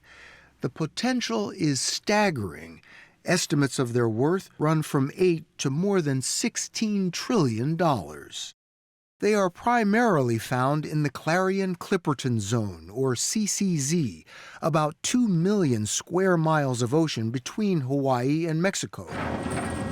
On this research trip, Deep Green scooped up over 100 helpings of the seafloor, each box reeled back on board, heavy with the catch of the day, thousands of nodules. In 30 years as a geologist, Warwick Miller told us he'd never seen anything like it. Great day to be a geologist. He said it was a great day to be a geologist. What did you mean? We were standing by the box core. I remember holding my hand up. It was covered in mud. It's nice that I get to touch him. You know, it's better than looking at him behind in a glass case, for example, you know. They're in all sizes, all different sizes like this? There's different types. The type you're holding there would be a type 3 nodule, which is larger, and it's got a characteristic sort of cauliflower texture to it. Miller told us each nodule has the same proportion of metals. After they're weighed and measured, they're stored in a refrigerated container. They will be further analyzed on shore to help Deep Green figure out where to mine first. They hope to start in 3 years. There are that many of them down there. Yeah, exactly. If they found a deposit with this much metal concentration on land, it would be a bonanza that nobody would stop talking about for years. The rules for deep-sea mining are set by an obscure UN agency called the International Seabed Authority. It's already divided the CCZ into dozens of concessions. Deep Green operates 2. The company calculates the nickel and cobalt in their patch of ocean alone is enough to make batteries for 150 million electric cars. I love the fact that they're the way we're going to get away from fossil fuels. I love the fact that in these are all the metals we need to go and build those batteries. I mean, it's the most amazing coincidence that I've ever encountered. Mother Nature made these nodules. They're just sitting there. It's like, okay, you guys, you've messed up planet Earth. Come and get me. So you call yourself an environmentalist, but you're also a miner. How do you combine the two? Well, you know, I don't call myself a miner, but we are collecting nodules off the ocean floor. So if you're not a miner, what do you call what you will be doing? Well, we call it harvesting. Harvesting nodules from the ocean floor. Unlike on land, there's no drilling or digging. Instead, enormous deep-sea robots will do the heavy lifting. To see one of the most advanced, we traveled to Antwerp, Belgium. In a country better known for beer and chocolate, we met Pitania. It's a caterpillar. It's a caterpillar track. So we said, what is the fastest caterpillar on Earth? And it's called the Pitania ruralis. Van Nea, the managing director of Global Sea Mineral Resources, or GSR, told us Pitania cost $12 million. It's what you might expect if you crossed a bulldozer with a giant vacuum cleaner and then stuffed it with electronics. So the nodules are sucked into a stream and they go into the system. It's got the capacity to store 3 tons of nodules. 3 tons? 3 tons of nodules. How many nodules are down there? It is estimated that there is more nickel, more cobalt, and more manganese than on the rest of the planet. In 2017, GSR was the first to put a robot on the sea floor. Last summer, expectations were high for Pitania's second plunge into the Pacific. A specially built frame swung the 35-ton machine over the edge of the ship, a fiber optic umbilical cord unspooling as it sank from sight. But then something went wrong. The crew lost the signal to Pitania. The test was called off. Was that a big setback? A very big setback. You have said that the deep sea has no mercy. Is this what you mean? That's exactly what we mean. It has no mercy. It has to be 1,000% perfect or it won't work. GSR hopes to take Pitania back to the Clarion-Clipperton zone soon. When mining begins, Van Nea told us, the nodules will be pumped to the surface to a waiting ship before they are processed on shore. With supplies of some critical metals running low, the race to develop underwater crawlers like this one, led by a Dutch group, is in high gear.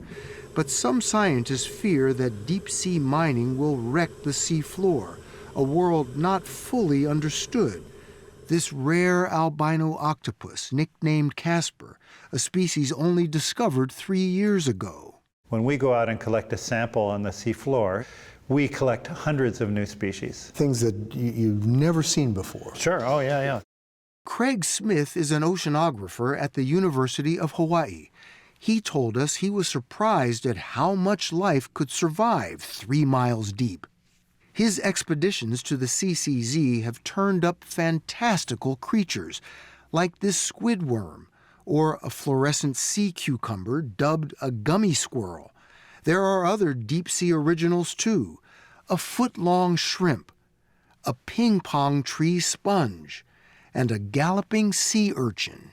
Mining companies say that the CCZ is only about 1% of the ocean, that the ocean is so vast that it could absorb the activity in that small portion of the ocean. Yeah, that's a little bit like saying the Amazon rainforest is only 8% of the global land area, so we can wipe it out and it doesn't matter. Won't deep-sea mining actually be less invasive, have less of an impact than mining on land? I would say no. Mining is mining. I think it's similar to strip mining on land, and it'll take a really long time for things to recover. Smith is working with the United Nations Seabed Authority, which set aside 9 protected areas that will be off limits to miners. And Chris Van Nea has invited independent scientists to monitor GSR's work. If you find that the environmental impact is severe, would this stop the project? Absolutely. I don't think we're not into this project to come up with a means to produce metals worse than what is being done today. We're in it because we believe it can be done better. So far, 19 different countries have licenses in the Clarion-Clipperton zone. China has more than anyone else. Russia and Japan have also jumped in. So has France, Germany, Korea. Even Cuba and Tonga have stakes. Who's missing? The United States. It's not for lack of trying. The UN's Law of the Sea covers deep-sea mining, and in 1994, President Bill Clinton signed the treaty. But it was dead on arrival in the Senate, despite repeated attempts to ratify it, including this past July. Is that doing us harm? Absolutely. We don't have a seat at that table.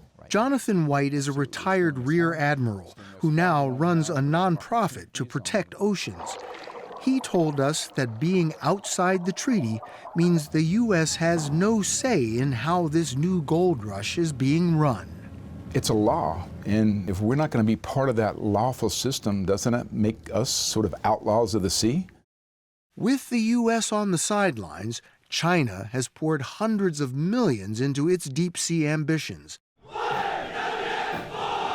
Last month, China unveiled its new weapons that included an underwater drone that will patrol the ocean. If you're in the military, a weapons system, the guidance of our weapons, X-ray machines, microwaves, they all rely on elements that are hard to come by. So China controls most of these elements from terrestrial sources? Yes. And now they're going after the lion's share of the seabed sources? They certainly are. Does that concern you? It absolutely concerns me. It concerns me with relation to our national security going forward. We need to be in this game.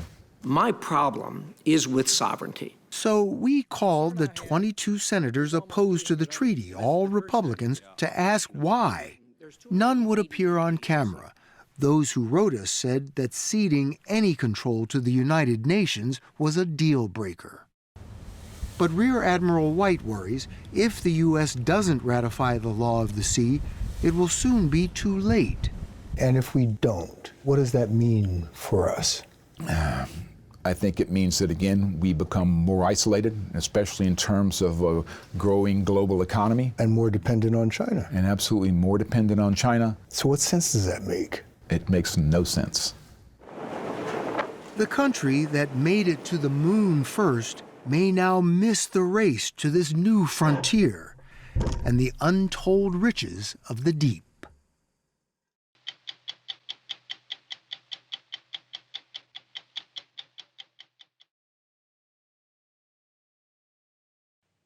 Something akin to the California gold rush is happening in the Eastern Pacific, an international mad dash, not for one precious metal, but for vast quantities of minerals scattered across the ocean floor, vital for everything from electric cars to defense systems. To avoid a free-for-all, 168 countries, including China, have signed on to the United Nations Law of the Sea, a treaty that divvies up the international seabed.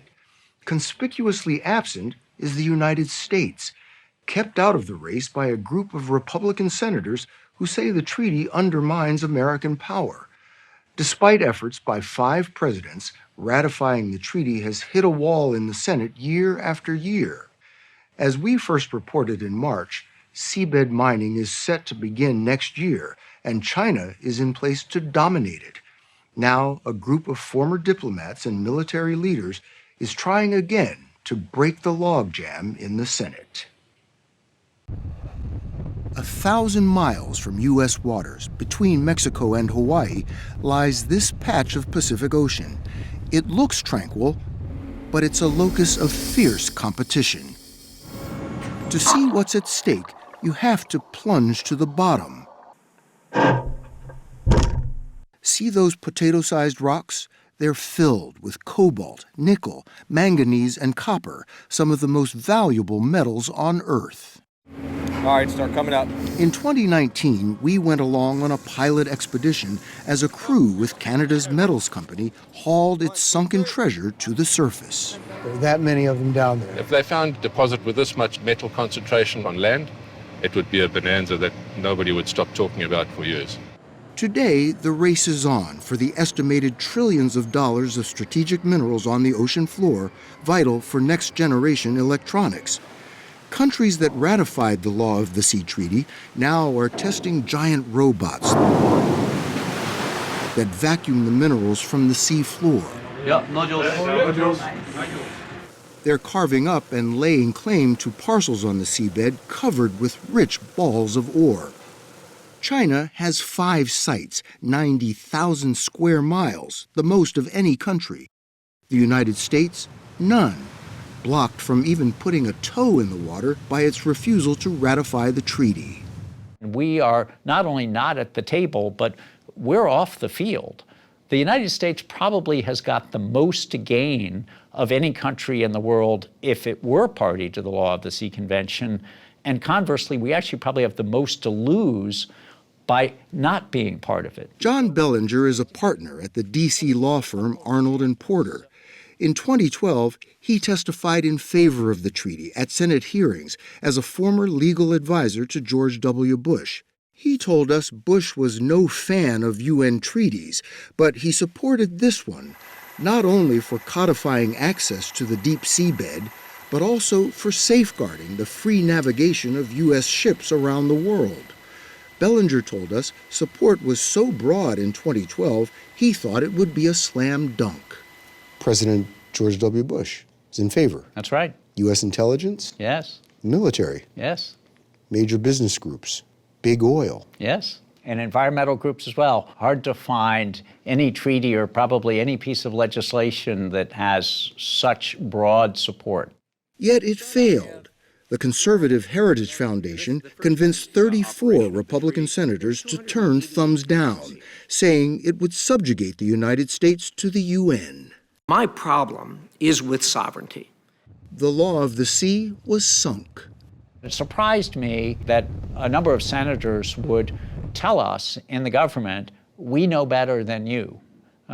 We know better than our U.S. military. We know better than U.S. business.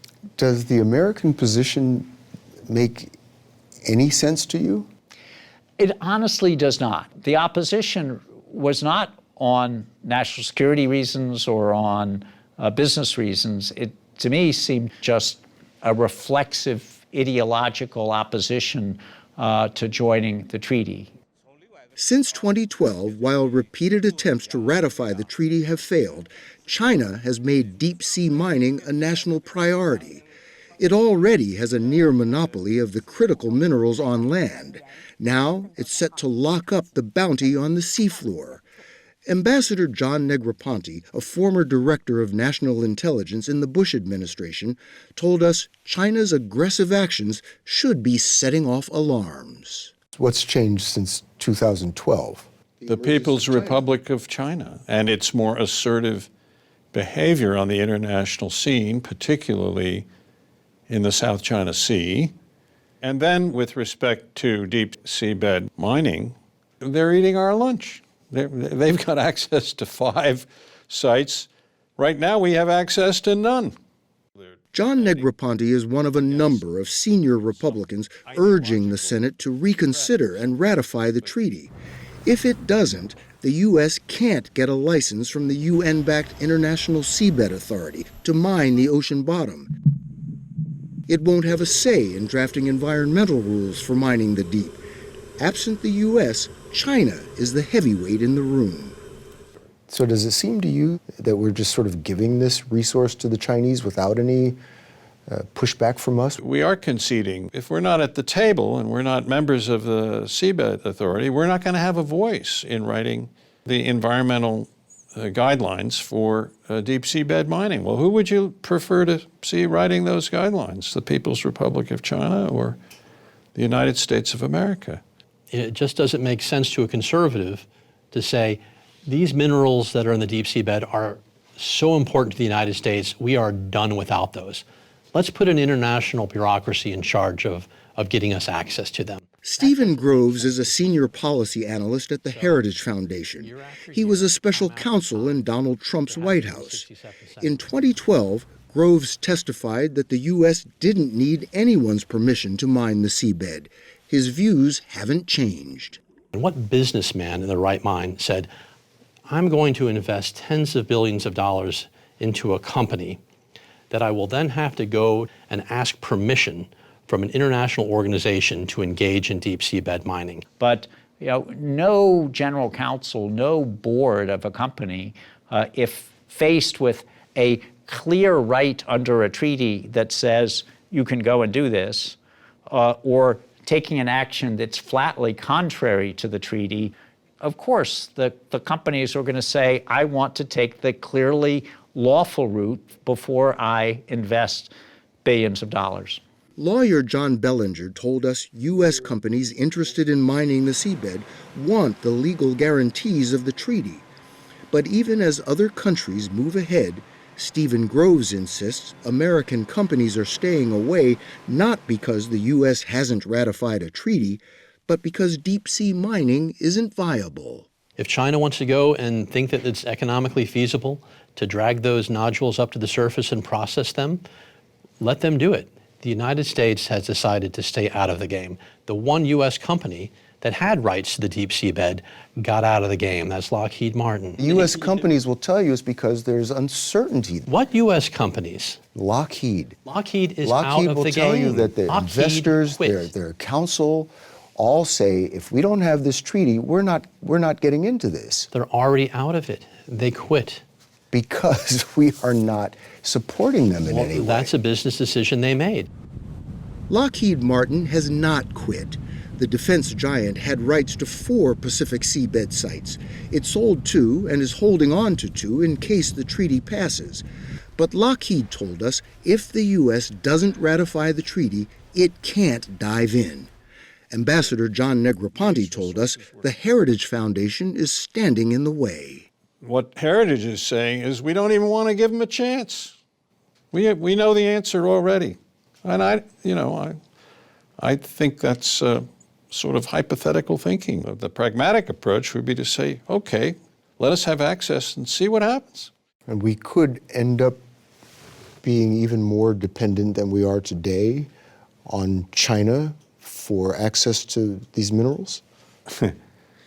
If they end up being the largest producer and we're not producing at all, that might place us in a difficult economic position. But national security fears of China's growing prowess in the deep are about more than mining. In March, a letter signed by 346 former political, national security, and military leaders warned that China was taking advantage of America's absence from the treaty to pursue overall naval supremacy. Over the last decade, and I've done the math, China has built 20% more warships by tonnage than the United States Navy has. They built 160 warships, where the U.S. Navy built 66. It is a truly massive expansion in naval power. Thomas Shugart is a former U.S. Navy submarine warfare officer and a senior fellow at the Center for a New American Security. He told us China is flexing its maritime muscle by claiming the South China Sea as its private ocean. It has challenged the treaty's navigation laws that ensure safe passage by harassing passing ships, including the U.S. Navy. It has fired water cannons at its neighbors, caused collisions, even flashed a military-grade laser at ships. Stephen Groves at the Heritage Foundation says that's why the treaty is meaningless. It's China who is a party to the treaty who doesn't obey the rules of the road. They're the ones getting into near collisions with U.S. Vessels in the South China Sea. The United States respects and adheres to international law. It is the Chinese who are the scofflaws here. And the idea that the U.S. joining the treaty would somehow change that Chinese behavior has no basis in reality. Every time the U.S. points at them and says, you're violating the law, they very quickly turn back and say, well, you're not a signatory, so what do you have to say about it? We are in a messaging contest and an effort to win hearts and minds all over the world against what is clearly our greatest strategic competitor. Former submarine captain Thomas Shugart told us being outside the treaty undercuts American credibility, while China is laser-focused on building its maritime power. He told us China's deep-sea miners have a second mission, collecting information for the Chinese military. The technology that these companies use to mine the seabed, do they also have a military application? Absolutely. If you're going to find submarines in the ocean, you need to know what the bottom looks like. You need to know what the temperature is. You need to know what the salinity is. If China is using civilian vessels to sort of on the sly do those surveys, then that could improve their ability to find U.S. and allied submarines over time as they better understand that undersea environment. Back in D.C., Ambassador Negroponte's group is lobbying the Republican holdouts. We decided to call the senators who torpedoed the treaty in 2012 to see if anything had changed. We found their opposition as strong as ever. With the U.S. Senate locked in stalemate, China is forging ahead.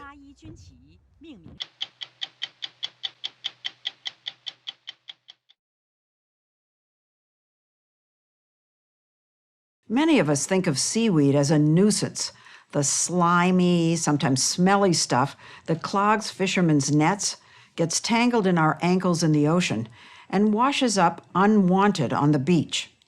Even its name, seaweed, implies something undesirable. And yet, increasing numbers of fishermen, scientists, and foodies in this country are starting to look at seaweed very differently, as a promising source of food, jobs, and help cleaning ocean waters. With rising global populations and limited space to expand agriculture on land, they are turning to the sea and its weeds as a new frontier. Welcome aboard. Thank you. It's not often you get a ride to visit a farm on a boat. Here we go. But we were on board with Bren Smith, the nation's leading advocate for a whole new type of farming, ocean farming. We joined him on a cold day in December, the time of year he heads out to his version of fields to plant his staple crop, a type of seaweed called sugar kelp. Here it is. This is the farm? I can't see anything. The whole idea is it's down under the water, so it's the white buoys. Yeah. That's the edges of the farm. And the black ones? Black buoys are holding up a horizontal rope below the surface, so it's rows, kind of rows of crops. This is the seed. He showed us what looked like a tube covered in fuzz. Is that kelp? Yeah, these are the baby plants. They're about 2 millimeters, and these are going to grow to 15, 18 feet by the spring. It's one of the fastest growing plants on Earth. And unlike all those plants that grow in Earth, seaweed doesn't need fertilizer or fresh water. It's what's called a zero-input crop. So now we're just going to unravel it. Just attach the string it grows on to rope and suspend it 8 feet underwater. And that's it, huh? That's it. In 5 or 6 months, that fuzz will look like this. This was some of his crop last year. Smith began leasing the right to farm this 20-acre plot of water in 2012 from the state of Connecticut. His was the first commercial seaweed farm in the state. Now there are 9, with a half dozen more in the works. We hope, in 10, 20 years, there are thousands of farmers doing this. We think it's the future, time to move out in the ocean, and luckily we can do it the right way. Smith spent most of his life working the oceans in what he now considers the wrong way, on industrial fishing boats, going after lobster, tuna, and cod. We were tearing up whole ecosystems with our trawls, fishing in illegal waters, and just really chasing fewer and fewer fish further and further out to sea. And you didn't think about the idea that you were depleting the population of fish. The oceans just seemed boundless. Boundless and bountiful. The sense of meaning of helping feed my country, fishermen, there's some jobs, coal workers, farmers, I think steel workers and fishermen where, they're jobs that are soul-filling. They're jobs that we write and sing songs about. And I wanted that life, and I still do. But that life was increasingly in peril. Cod stocks crashed due to overfishing, and after Smith reinvented himself cultivating oysters in Long Island Sound, Hurricanes Irene and Sandy hit, destroying his crop 2 years in a row. Bren was really on the verge of bankruptcy. Searching for a new career on the water, he sought advice from Charlie Yarish, a professor of marine biology whose lab at the University of Connecticut studies some of the thousands of different types of seaweeds. But there's only 20 globally that are actually farmed. They're not all edible? No, they're not all edible. Some of them actually are quite toxic. We have now all these strains. It was Yarish who suggested Smith consider sugar kelp, a local seaweed that gets planted after hurricane season is over, has a mild taste, and can also be used as animal feed and fertilizer. Seaweed for you was the light bulb. Yeah. The eureka moment. We can create jobs here. We can protect and improve the environment. We don't have to make this choice. Yeah, that looks nice. Smith now operates one of the largest seaweed hatcheries in the country, with tanks full of developing kelp spores and a processing room that comes alive in spring when he and his team bring in the harvest and get it ready for sale. Blanched in 170-degree water, kelp turns a vivid green and can then be sold fresh or frozen, sometimes in the form of noodles. Smith's customers include Google for their cafeteria, Yale University, and several restaurants and wholesalers. He has sold out the last 4 years. But at this kelp farm across the country in the waters outside Seattle, producing food is almost beside the point.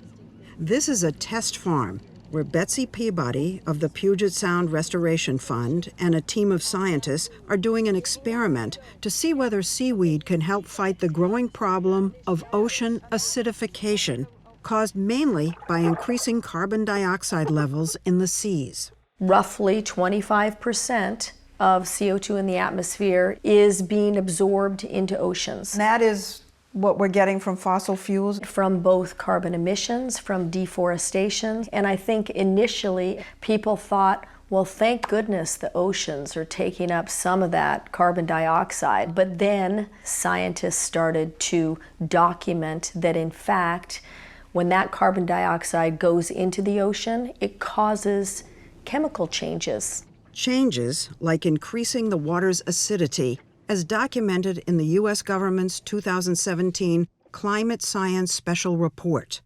The excess CO2 causes a decrease of carbonate ions, which many marine species use to build their shells and skeletons. Worldwide, ocean surface waters have become 30% more acidic over the last 150 years.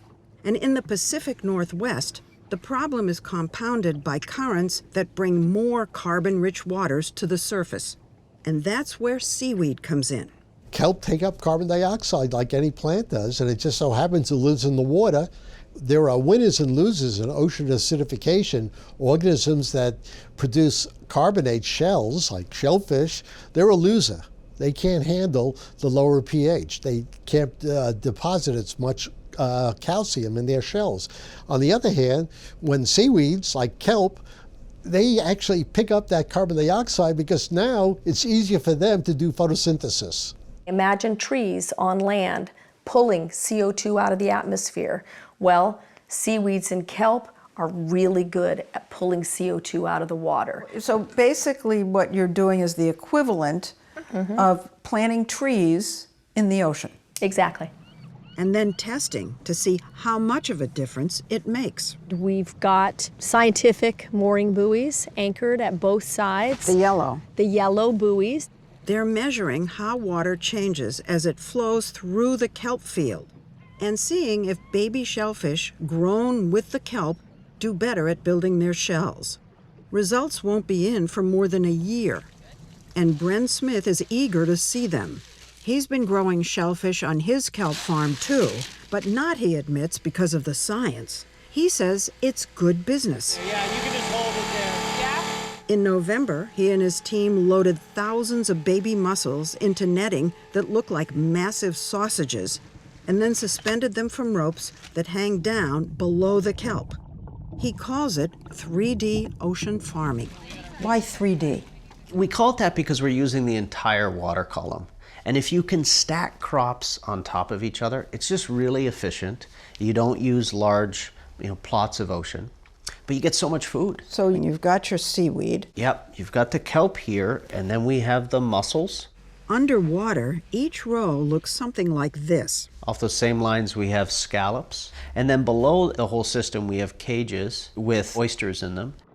He brought up one of those oyster cages from the bottom to show us. What kind are these? We call these Thimble Island salts.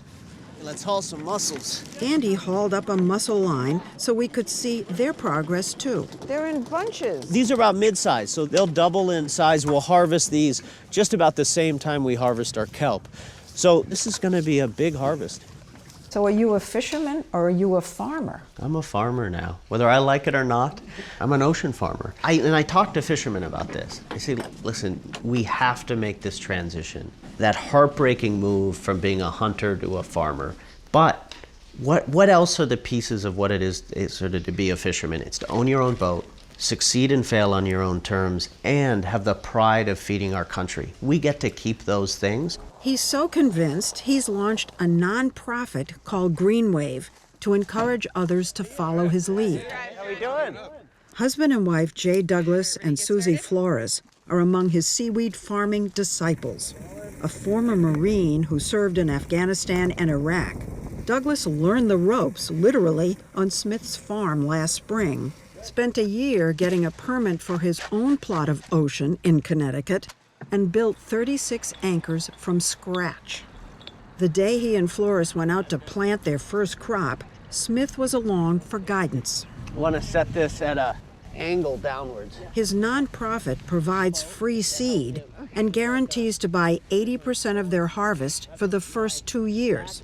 He estimates that with a $10,000 to $20,000 investment and a boat, new farmers can turn a small profit the first year, rising to well over $100,000 later on. JJ, you're on that. What am I on? What am I on? Has anyone actually said, you know, you guys are a little nuts? Yeah. People just, kind of scratch their heads and say, what are you making all these anchors for? Just like, I'm starting a kelp farm. What the hell is kelp? Yeah, right. Why? Yeah, why? Which raises a question for this whole endeavor. Will Americans in large numbers start eating seaweed? Just toss them in there, a little kelp. Chef and author Barton Seaver thinks so. He's written a whole cookbook of seaweed recipes. When I hear the word seaweed, the last thing in my head is, I want to eat that. You think they'll buy it out there? I do. I think, 10 years ago, kale wasn't on the shelf. He says, first off, the name seaweed's gotta go.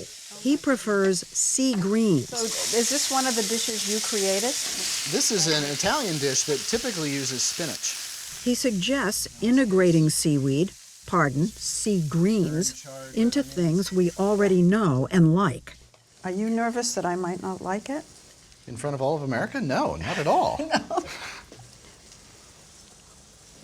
Surprisingly, it didn't taste fishy or seaweedy. And he says kelp is rich in calcium, fiber, iron, and antioxidants. That's really good. It is really good. I mean, this is what's exciting about this space. The oceans are a blank slate. Right? For my generation, this is a really exciting moment. I can farm and grow food, but also I can soak up carbon and nitrogen while creating jobs, while giving people the opportunity to create small businesses. And while fulfilling his dream of living his life on the water. Yeah, I want to die on my boat one day. That's sort of the goal. And I think if I look over my life, my goal is just always, how do I keep working at sea?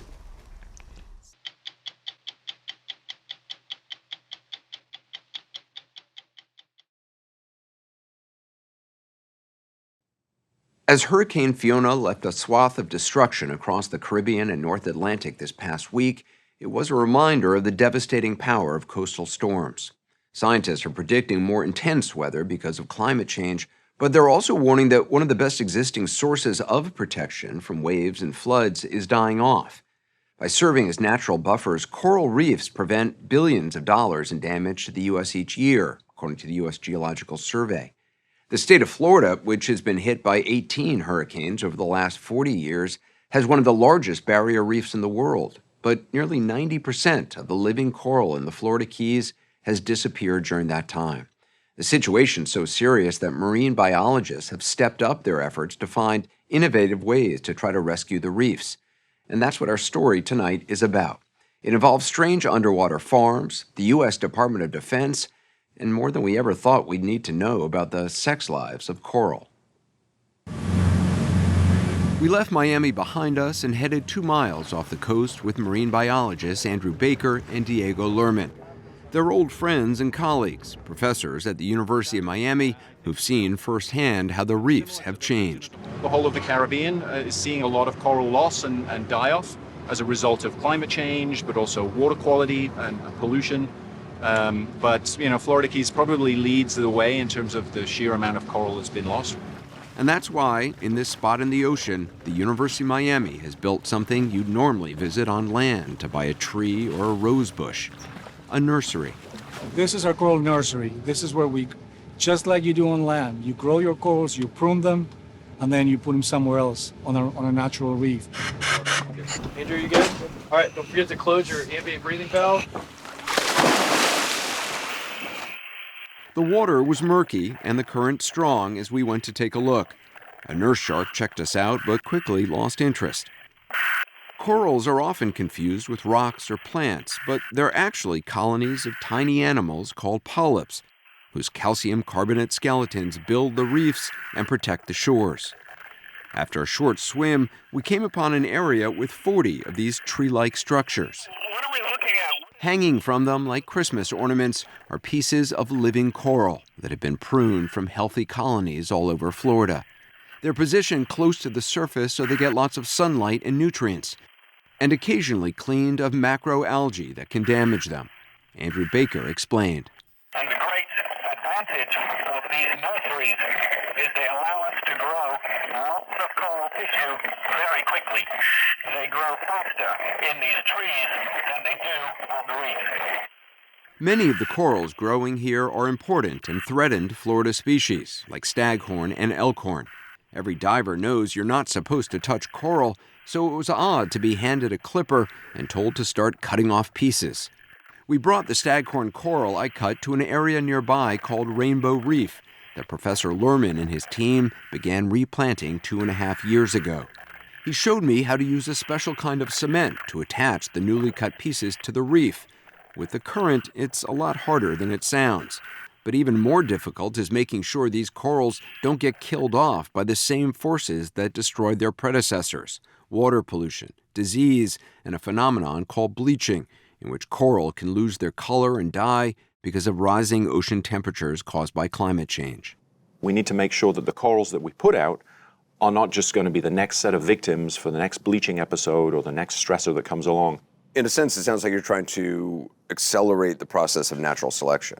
Try to find the corals which are hardier, which can survive in higher temperatures. That's exactly right. Did we ever look at To do that, Professor Baker and scientists from the Shedd Aquarium in Chicago are using a technique that allows them to determine the future survivability of coral in a few hours on a boat anchored above the nursery. When we arrived, researchers were putting samples of elkhorn coral just brought to the surface into these converted party coolers containing increasingly warm water to see which varieties would do best in higher temperatures. Ross Cunning is a research biologist with the Shedd Aquarium. So just like all of us are different genetic individuals, and all of us humans vary in traits like height, all of these different genetic strains of elkhorn coral will vary naturally in heat tolerance. So just because it's all elkhorn coral, it doesn't mean it's all the same genetically. Right, and that's exactly what we want to get at, is the fine-scale individual variation among different elkhorn corals. Then we can use those corals to optimize restoration programs by planting more of them on the reef. So these samples... Scientists are also trying to breed the most heat and disease-resistant coral together. It's called selective breeding. Liv Williamson is a biologist at the University of Miami. Her lab is filled with vats of frozen coral sperm. So this is coral sperm. This is coral sperm that has been kept at these really, really low temperatures now for a year or more. Her work is similar to that of domestic animal breeders. She and her team mix the sperm with carefully chosen coral eggs to create offspring that'll be more likely to survive outbreaks of disease and rising ocean temperatures. I never thought I would ask this question, but how do coral have sex? So the idea is that all of the different colonies on a reef, they're all using cues from the environment to make sure that they release their eggs and sperm all at once so that they're able to mix with the spawn of other colonies. The sex life of coral is nothing to write home about. Most spawn only once or twice a year after a full moon, so scientists have to be ready to capture the sperm and eggs at the exact right moment. We use very fine mesh nets with a jar at the top, and they slowly float their way up into the jar, and all we have to do is cap off the jar and take it with us. It literally looks like being in a snow globe underwater. It's amazing. It's totally incredible to be able to see it. This is where Williamson raises what she calls the coral babies she's bred. The blue light mimics sunlight filtering through the water, helping them grow. This particular brain coral baby that you're holding right now is actually the offspring of a coral colony here in Miami that we think is resistant to disease. So you know the history of these polyps? Yeah, in many cases I collected them as eggs or sperm, or I put them together to fertilize them. Have been there really since birth, if you will. Do you feel like warm and cuddly toward coral? I really do. Do you? Because, I mean, it's not something that... They don't seem too warm and cuddly. I show coral baby pictures to people, and they usually don't want to see them, but... Today, they're growing slowly on small ceramic plates, but they may someday be growing in underwater nurseries and repopulating reefs. And you said this one's how old? Almost a year old. Corals in general grow really slowly. But that's part of the problem with their conservation, is that while we're losing these big, old colonies on the reef, some of those are thousands or hundreds of years old. They've taken so long to grow. Replacing them isn't easy. But with less coral serving as a natural buffer, many communities need more protection right away from increasingly powerful storms that have been battering their shores. One way researchers hope to restore coral and provide more immediate protection along the coast is to create hybrid reefs. This is a small-scale prototype. The honeycomb structures on the bottom would be made of concrete and are designed to absorb wave energy immediately. The corals on top would provide more and more protection as they grow. When the waves break, they throw up a lot of spray. Inside the simulator at the University of Miami's Rosenstiel School of Marine, Atmospheric, and Earth Science, Professor Brian House and his team can create the equivalent of a Category 5 hurricane with winds up to 155 miles per hour. So now we'll turn on the paddle and you'll see it really change a lot. Like they start hitting the, like right now, boom, right? Oh my God. And you see the waves are breaking preferentially over that structure. The simulator can test how well different structures and types of coral absorb wave energy and prevent damage on land. So this is Category 5. Wow. The University of Miami is developing this hybrid reef for DARPA, which is the Pentagon's research agency. The Defense Department is looking for ways to protect its many military bases near the coast, like Tyndall Air Force Base in Florida, which got destroyed by Hurricane Michael in 2018, causing nearly $5 billion in damage. DARPA plans to give the University of Miami up to $20 million to build a hybrid reef off the coast of Florida within the next 5 years.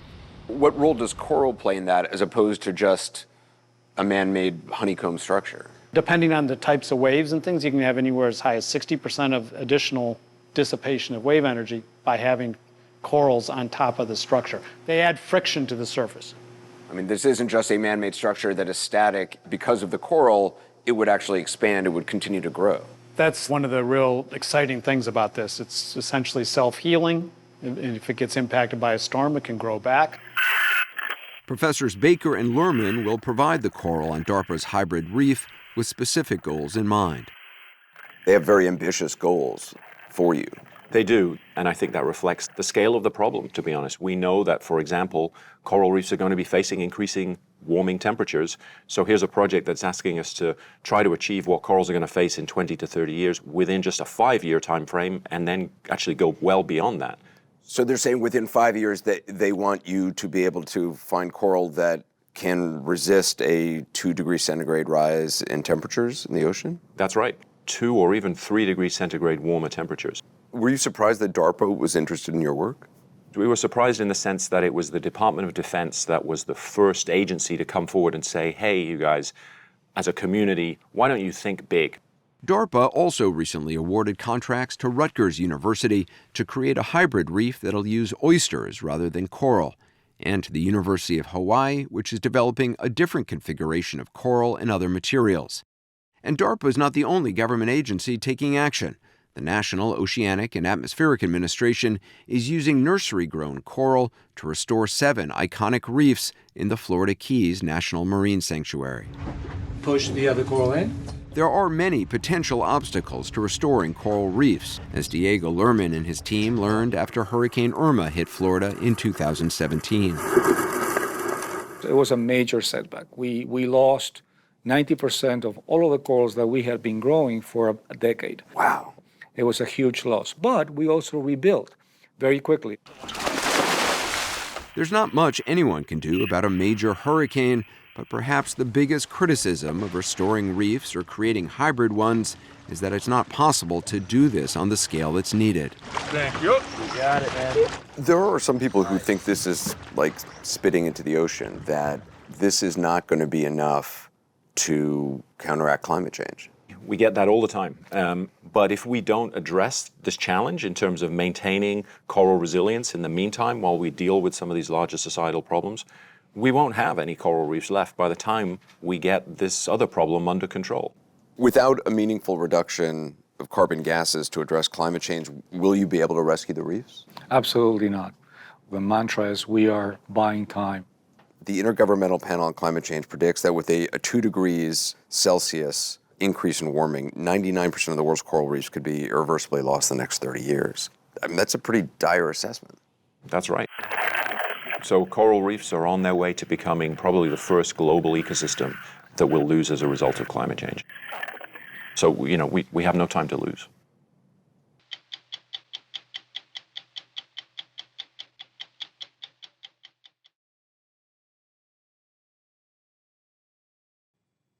Plastic is everywhere. It's not unusual to see water bottles or grocery bags wash up on our beaches. But surely if you traveled far enough away from people and cities, you might be able to find a pristine beach untouched by the plague of plastic, right? Well, we decided to find out. This summer, we traveled to Midway Atoll, a small group of islands midway between the US and Asia.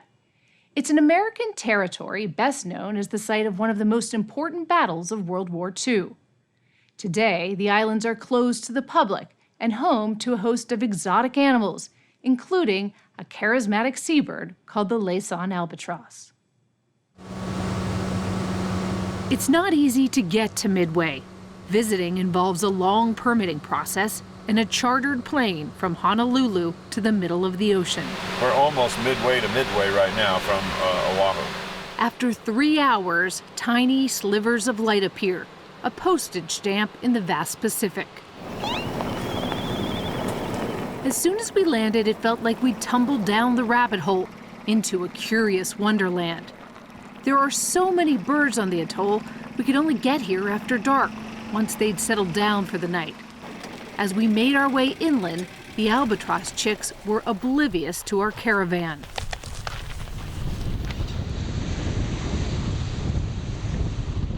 But by daybreak, it seemed like we'd found paradise, a tiny atoll surrounded by turquoise waters. Spinner dolphins patrol the coastline. Endangered monk seals and giant sea turtles bask on its white beaches. And of course, the birds. So many birds, over 1 million flapping, snapping, chattering, Laysan albatross, the largest colony anywhere in the world. And they just don't get out of the way. Some are friendlier than others, just like people. Amanda Boyd works with the U.S. Fish and Wildlife Service, which oversees Midway. Every day, its beaches are the scene of small acts of courage and clumsy crash and burns. Once they're off, the albatross can spend months at sea venturing thousands of miles, but returning to the same spot and the same partner. A relationship that begins with more preening and chest pumping than a Miami nightclub. Oh my gosh, to watch them dance and as they're courtshiping. When you find a pair that has actually been together and they're in sync, it's mesmerizing. They know each other's cues and it's like art. It's beautiful, it's inspiring to watch that. Inspiring and loud. Honking lovers who are mostly ignored by their neighbors. If any place should be unspoiled, it's Midway. The atoll is blissfully isolated, off limits to the public, and protected as part of one of the largest marine reserves in the world. Jeez, So it was disturbing to see this. What are those orange and yellow things? Harbor booms. Kevin O'Brien oversees marine debris removal in the region for the National Oceanographic and Atmospheric Administration.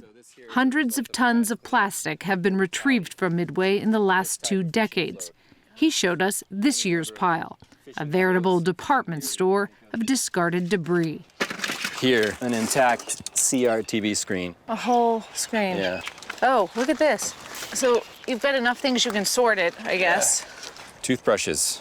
We find an incredible amount of toothbrushes. Tires. Tires. These can be dangerous because the young monk seals often will get curious and stick their snout into these eel cones. Sometimes we'll find jugs full of chemicals with the lids still on, which we have to treat pretty carefully because we're never sure what's in it. You know, the label's gone. And we've found car bumpers, motorcycle helmets, firemen's helmets, golf clubs, bowling balls. All this trash ends up here because Midway sits at the edge of the Great Pacific Garbage Patch, a vast ocean whirlpool that draws in plastic from coastlines around the world. Kevin O'Brien has been coming to Midway for a decade to survey and retrieve the debris. This is some of what he hauled away last month. These nets are almost always made of some sort of plastic. Once they've been weathered in the environment, they can become very brittle. Whoa. And can easily break down into microplastics. So this looks like it's breaking apart and going away. Right. But it's not. But it's not.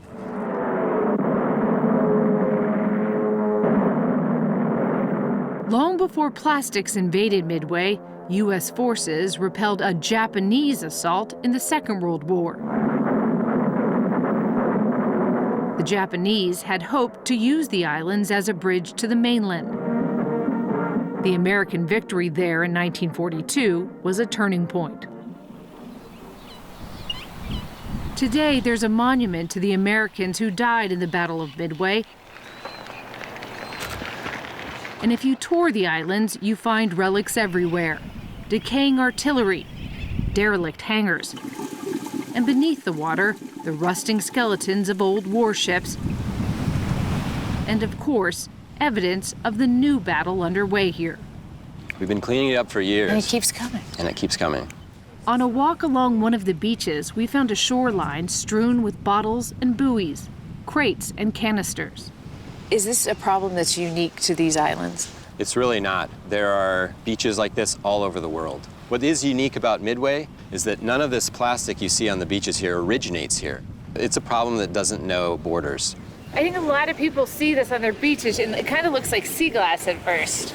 Yeah, it looks like a mosaic. It's really colorful, actually kind of beautiful. Yeah, but what is it really? But a lot of this is really plastics, you know, and we can sift it here and see what we come up with.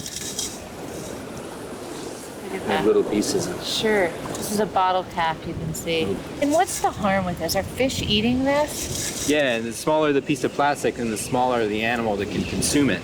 Do we know that they definitely have effects on fish?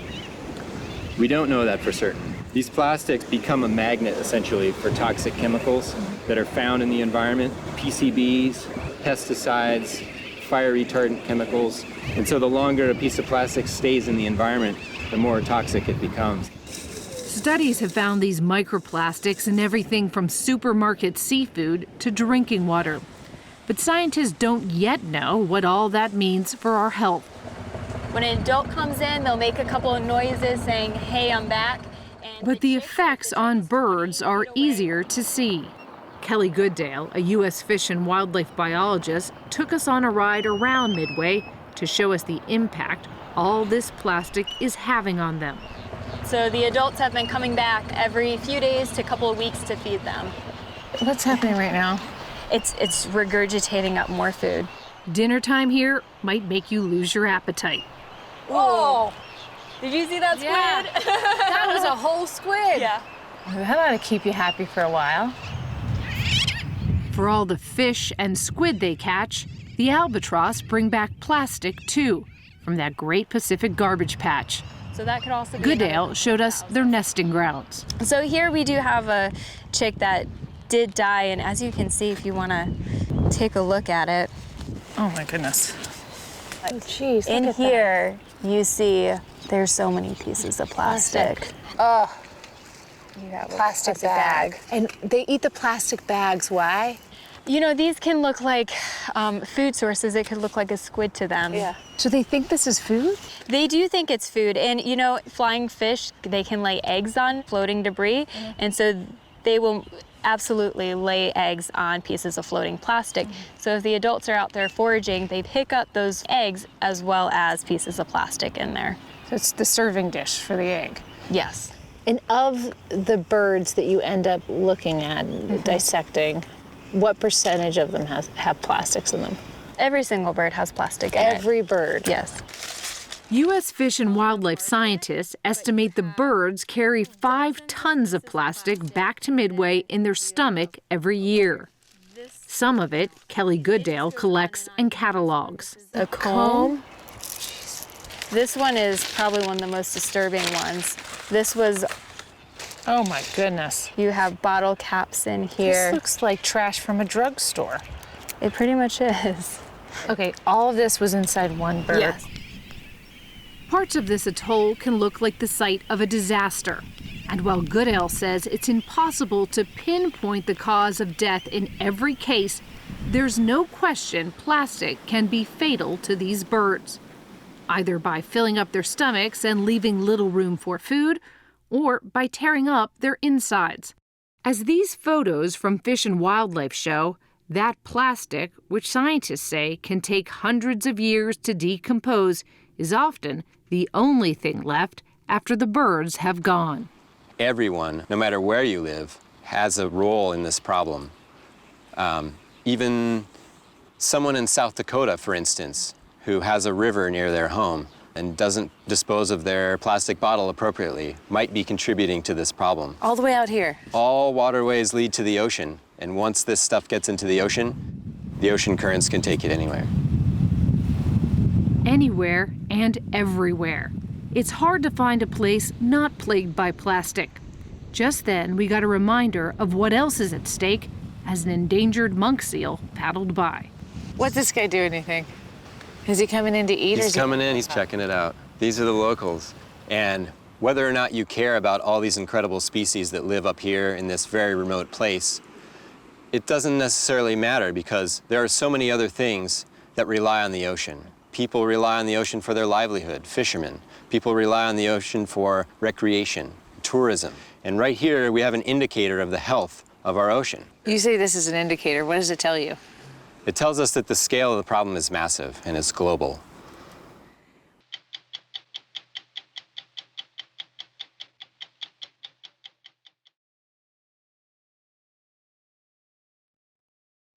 This past October, Hurricane Joaquin became the deadliest Atlantic storm since Sandy. But Joaquin didn't even brush the U.S. coast. The most powerful Atlantic cyclone in 5 years found its victims at sea. 33 men and women on board an American ship called El Faro. She was lost in the Bermuda Triangle, carrying a mystery to a grave deeper than the Titanic's, the greatest loss of a U.S. ship in 35 years. The National Transportation Safety Board has allowed us inside its investigation to show the enormous challenges. It intends to shine a light on what went wrong for the families and for the future. True to El Faro's name in English, the Lighthouse. The U.S. naval ship Apache carved a calm Atlantic off the Bahamas on the search for El Faro.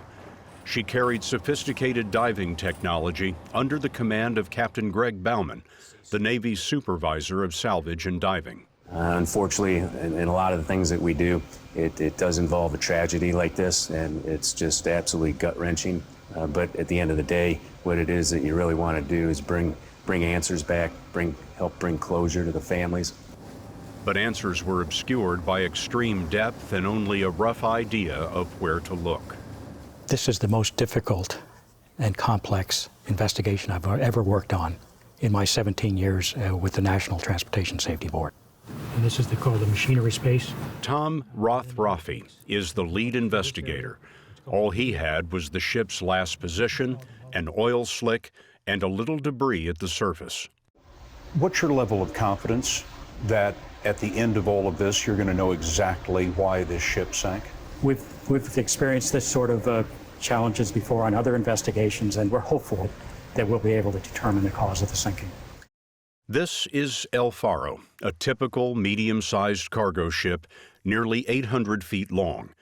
She was distinctive in a few ways. She served the U.S. military in the Iraq War. She was cut in half 2 decades ago and lengthened 90 feet. And she was 40 years old, an age when container ships are commonly sold for scrap. Why was a ship 40 years old? Why was it still being put in service? The families of the crew have many questions. Glenn Jackson lost his brother Jack. Why was a ship that had been grandfathered in to not have the enclosed lifeboats being allowed to sail with just the open hull, like whaling lifeboats, and expecting people to survive in that? Tanisha Thomas lost her husband, Sean. I asked the company the question, why did they allow the ship to continue to go into the storm? They didn't have to go into the hurricane. They did not have to go into the hurricane. September 29th, El Faro left Jacksonville, Florida for Puerto Rico. Captain Michael Davidson, who had a long career, intended to steer 65 miles south of the storm's predicted path. Even in a hurricane, the ship could likely survive by using its turbine engine to keep the bow pointed directly into the waves, a ship's most survivable angle. But in 18 hours, Joaquin spun into a Category 3 and slid southwest toward El Faro. At 7 a.m., October 1st, Davidson made an emergency call to the ship's owner, Tote Maritime. What do we know from the captain's last report? We know that he had lost propulsion, that the engineers were unable to restart the main engine.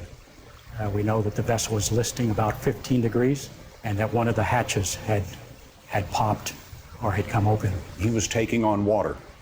Correct. If the ship lost power, as the captain reported, you would expect her to turn sideways to the waves, and that is her most vulnerable position. That's correct.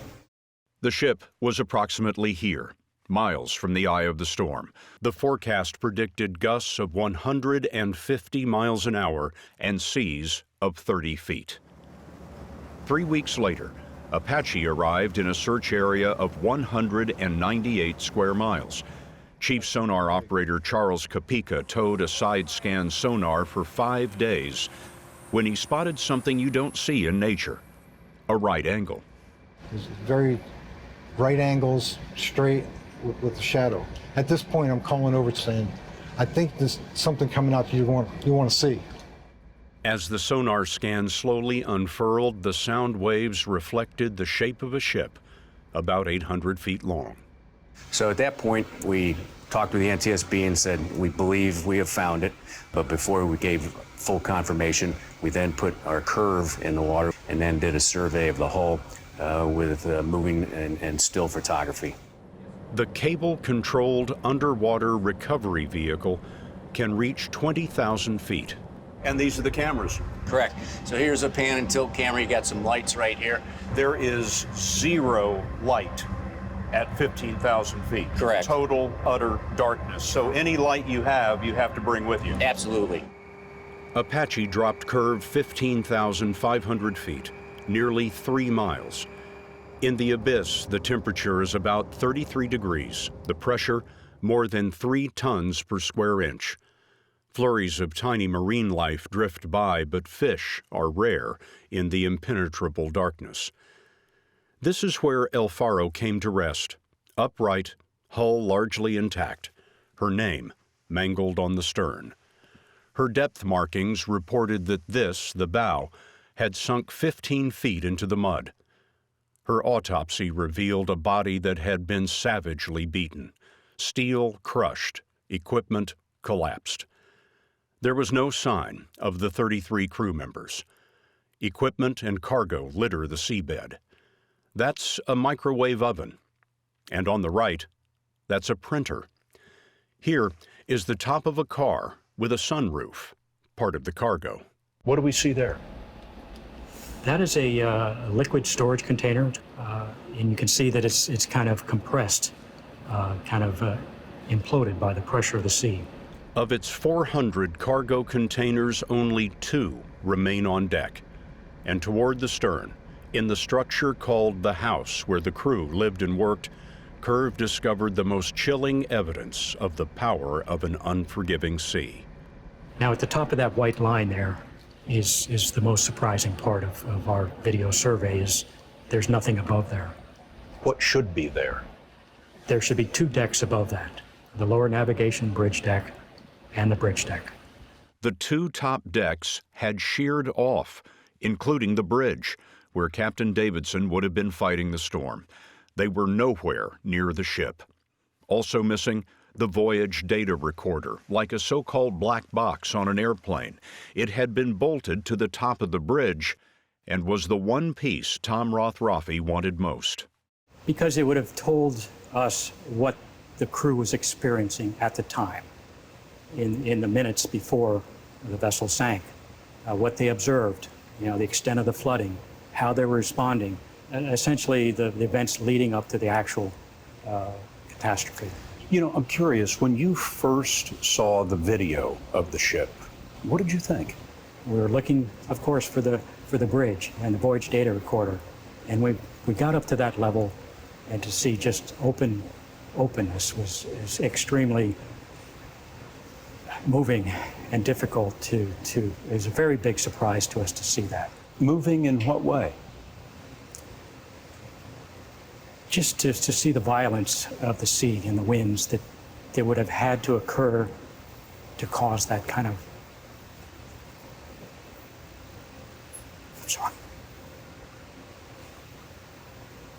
To cause that kind of an event. Because certainly there would have been people on the bridge. Yes. When that happened. Yes, quite certainly. And the shock and surprise to them as waves and whatnot, and they're just washed into the ocean. When you found out the news, how did you tell your son and daughter? How do you say anything to your kids? Jeremy Ream left behind 2 children, 13 and 22, and his wife, Tina. And that was hard because I guess I was in denial. I finally had to tell my kids that it wasn't looking good for Daddy's ship, and that was terrible. It's like my chest collapsed and we couldn't breathe. It was very. Deb Roberts lost her son, Michael Holland. Deb, do you have an opinion on where responsibility lies in this? I'm not a professional. I'm not an engineer. I'm a business manager. I think it was a series of unfortunate events, and without any other information, I truly blame it on Hurricane Joaquin. Glenn, in your estimation, where does the responsibility for this lie? Squarely on Tote Maritime. And you got to understand, commercial shipping, they got to keep that ship moving to make money. And then that's the whole horror of this tragedy, is that 33 people died so that frozen chickens could be delivered on time in Puerto Rico. That's it. The safety board told us that Tote Maritime, the owner, is cooperating fully.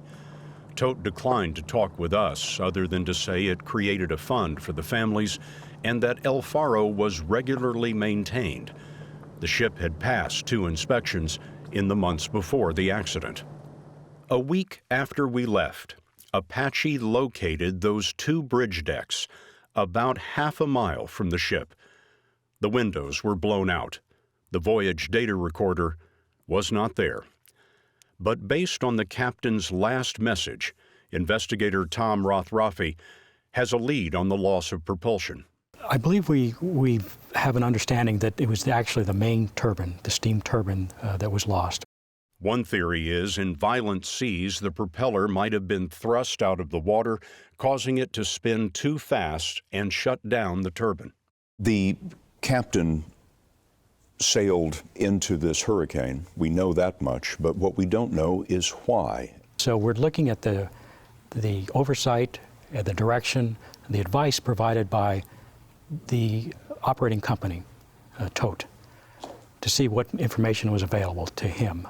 Certainly also we're looking at the weather forecast, the accuracy and the timeliness of the information when he made his decision to sail where he did. To your knowledge, was he receiving orders from the company to press on? No. From what we've identified so far in the information that we've reviewed, there has been no direct guidance by the company to sail on the route he chose. The chairman of the NTSB, Christopher Hart, says it will take at least a year to answer the remaining questions. Do you have confidence that you're going to learn the probable cause of this accident? I'm sure that it will be difficult given the situation, 15,000 feet of water, no voice data recorder yet. We may still find it, but given that, we have a history of finding out what happened even in the most difficult circumstances, and I'm comfortable to say that we will be able to do that again. The families believe some of the crew are entombed in the ship, where they would have been struggling to get the turbine running. Richard Puzzateri, the chief engineer, was most likely leading that fight. Frank Puzzateri is his father. You believe that your son was in the engine room? Oh, most definitely. Absolutely. And until someone could prove me wrong, which would be the black box or any other thing, or Richard walking through that door, is that when the ship listed and then capsized, I guarantee you they were injured, they were knocked out, and that was over. And they were all together. And that's how I want to believe it. And until you can prove me wrong, Scott, or anyone else, that's where it's going to happen, and that's my report to the National Transportation Safety Board.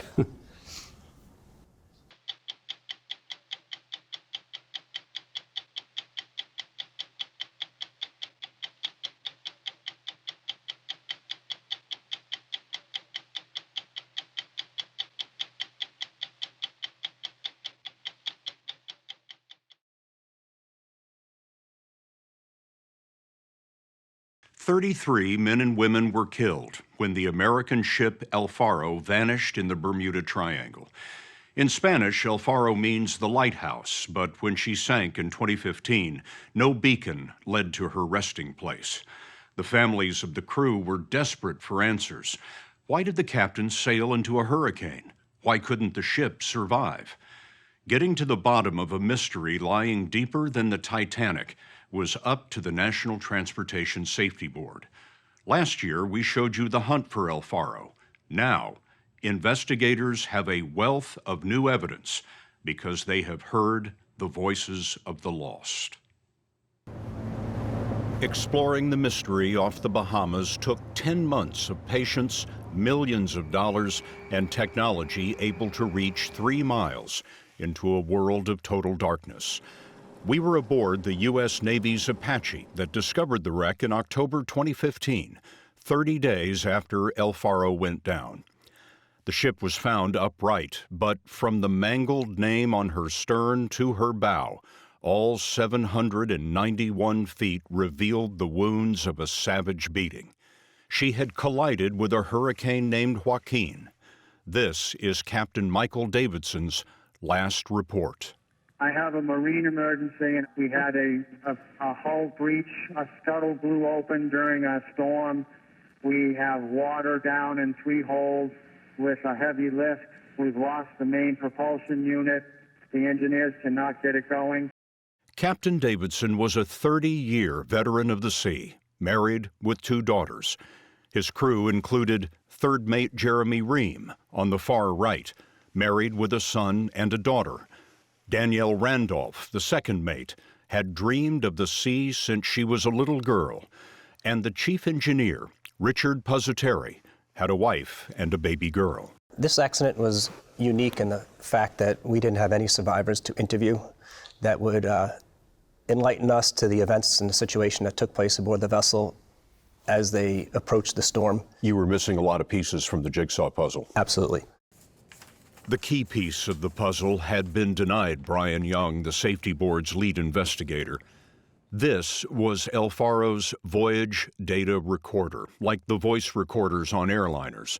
It captured the conversations on the bridge, and it should have been on top of this structure called the house. But the top of the house, the bridge, and the deck below had been ripped away.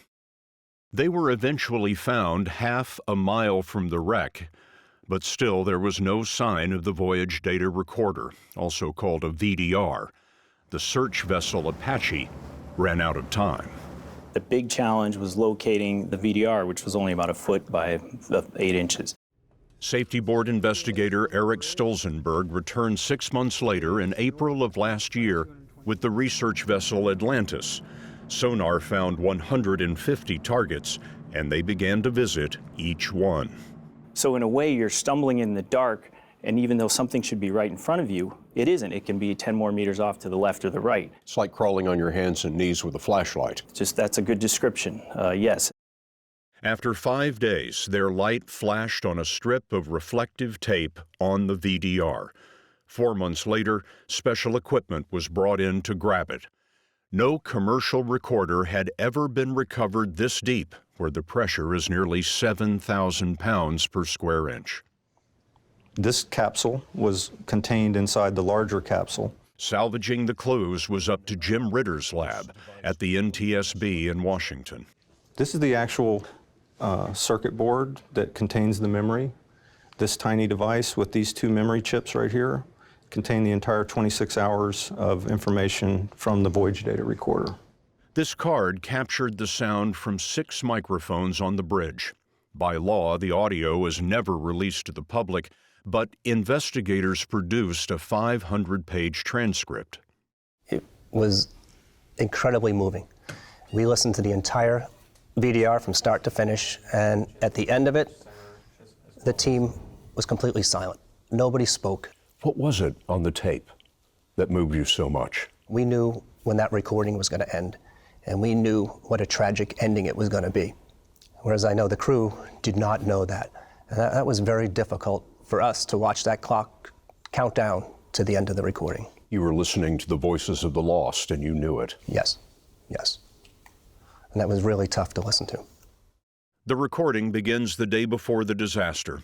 El Faro was 150 miles from Jacksonville, headed south to Puerto Rico, with a cargo ranging from frozen chickens to cars. Joaquin at the time was just a tropical storm, but Captain Davidson ordered a course change to keep his distance. On the voyage recorder, he's heard saying to the chief mate, "This is why you watch the weather all the time." Later, he predicted, "It should be fine." Then he corrected himself. Not should be. We're gonna be fine. What we have learned from the VDR is that multiple weather reports were being sent to the ship. The watch officers on the bridge were receiving weather reports that were printed out in black and white, and mostly text. And then the captain was receiving a graphically depicted weather report in his office every 6 hours. Which were more accurate? The ones on the bridge were more accurate in terms of time, whereas the system that the captain received was 6 hours behind. The weather information the captain was receiving in his office, a deck below the bridge, was 6 hours old. Correct. In a storm that is developing more rapidly than most hurricanes ever do. Correct. After the storm strengthened into a hurricane, the chief mate, Steve Schultz, suggested another course change, and Davidson agreed. Davidson said, "We'll be passing clear on the backside of it. The faster we're going, the better." Then the captain left the bridge for 8 hours. El Faro had 11 hours left. How unusual, in your experience, for a captain to be 8 hours in his cabin going into a storm like this?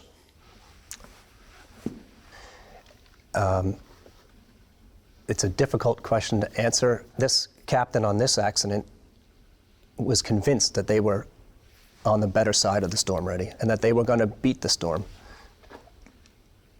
But he was using the information he had, which was outdated, to make these decisions.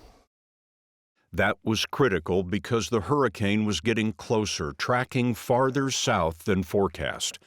At 11 p.m., third mate Jeremy Ream called the captain in his quarters to say that in 5 hours, El Faro would be 22 miles from the center, with gusts to 120 and strengthening. After 1 a.m., second mate Danielle Randolph called the captain again to say, "It isn't looking good right now."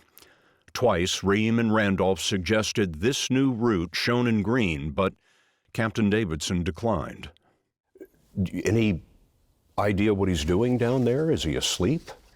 There were some references made by the mates after the phone call suggesting he may have been sleeping.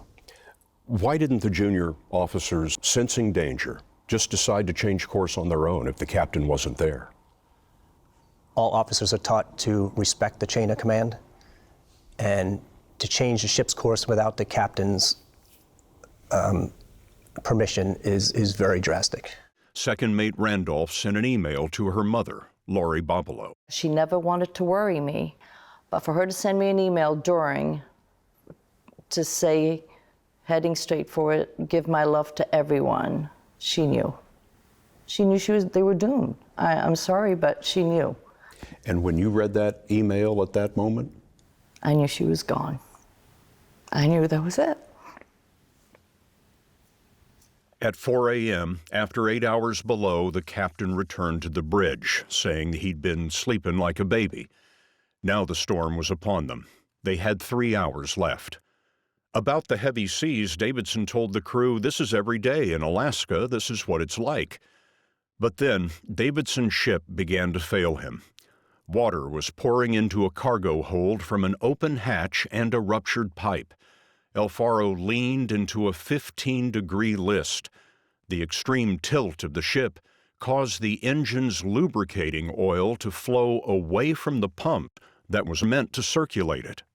Every indication we've heard from the VDR said that there was a loss of lube oil pressure to the engine. So now the oil isn't circulating in the engine? And the engine has safety shutdowns. If there is no oil, the engine will shut itself down. They are dead in the water. And at the mercy of the sea.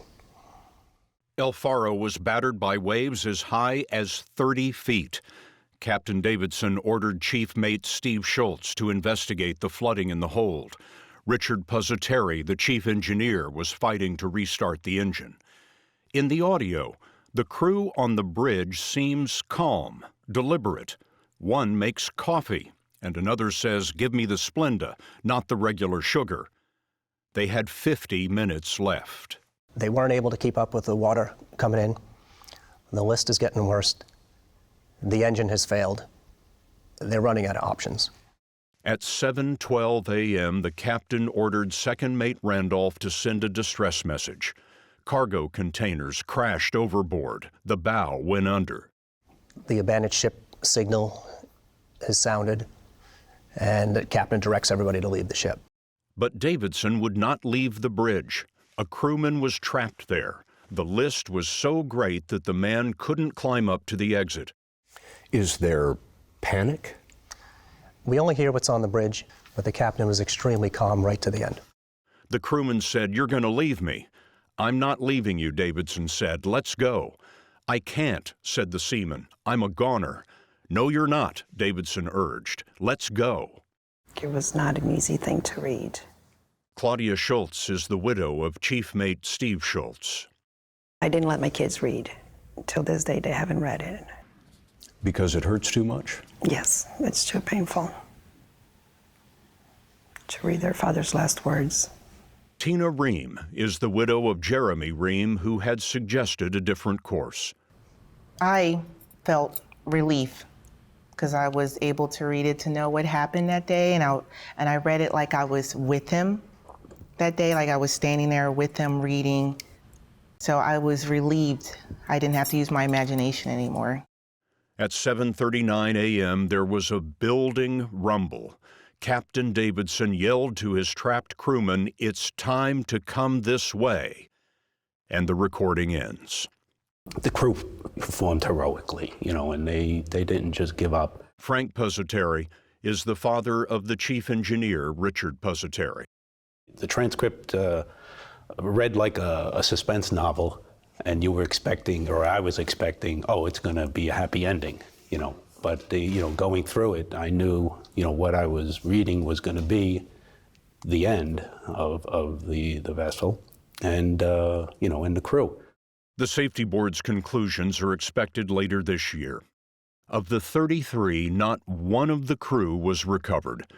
Their only remains are their words that tell a mariner's story of life and death and the unforgiving sea.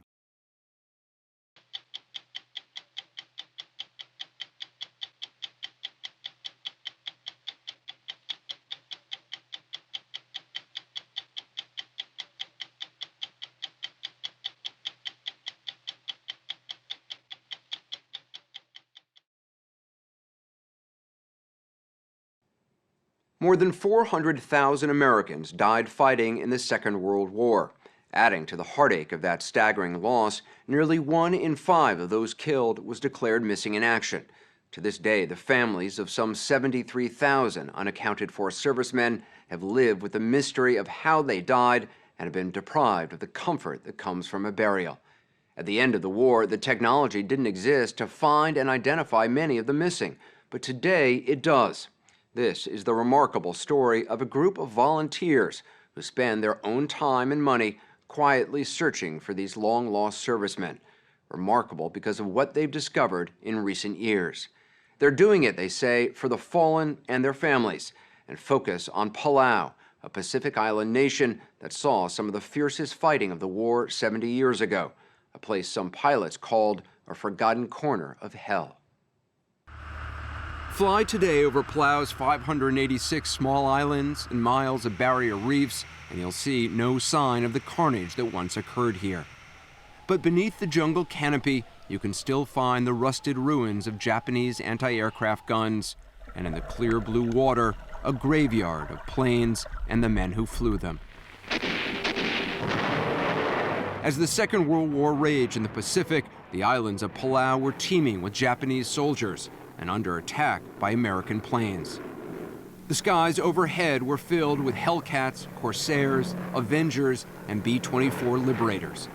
On September 1st, 1944, this B-24, number 453, and its crew took off on a bombing mission. The Liberator is hit. 453, like the B-24 in this newsreel, was shot out of the sky and disappeared into the sea. It was one of more than 200 American planes lost over Palau during the war. Our Pacific Island warfare is not cheap.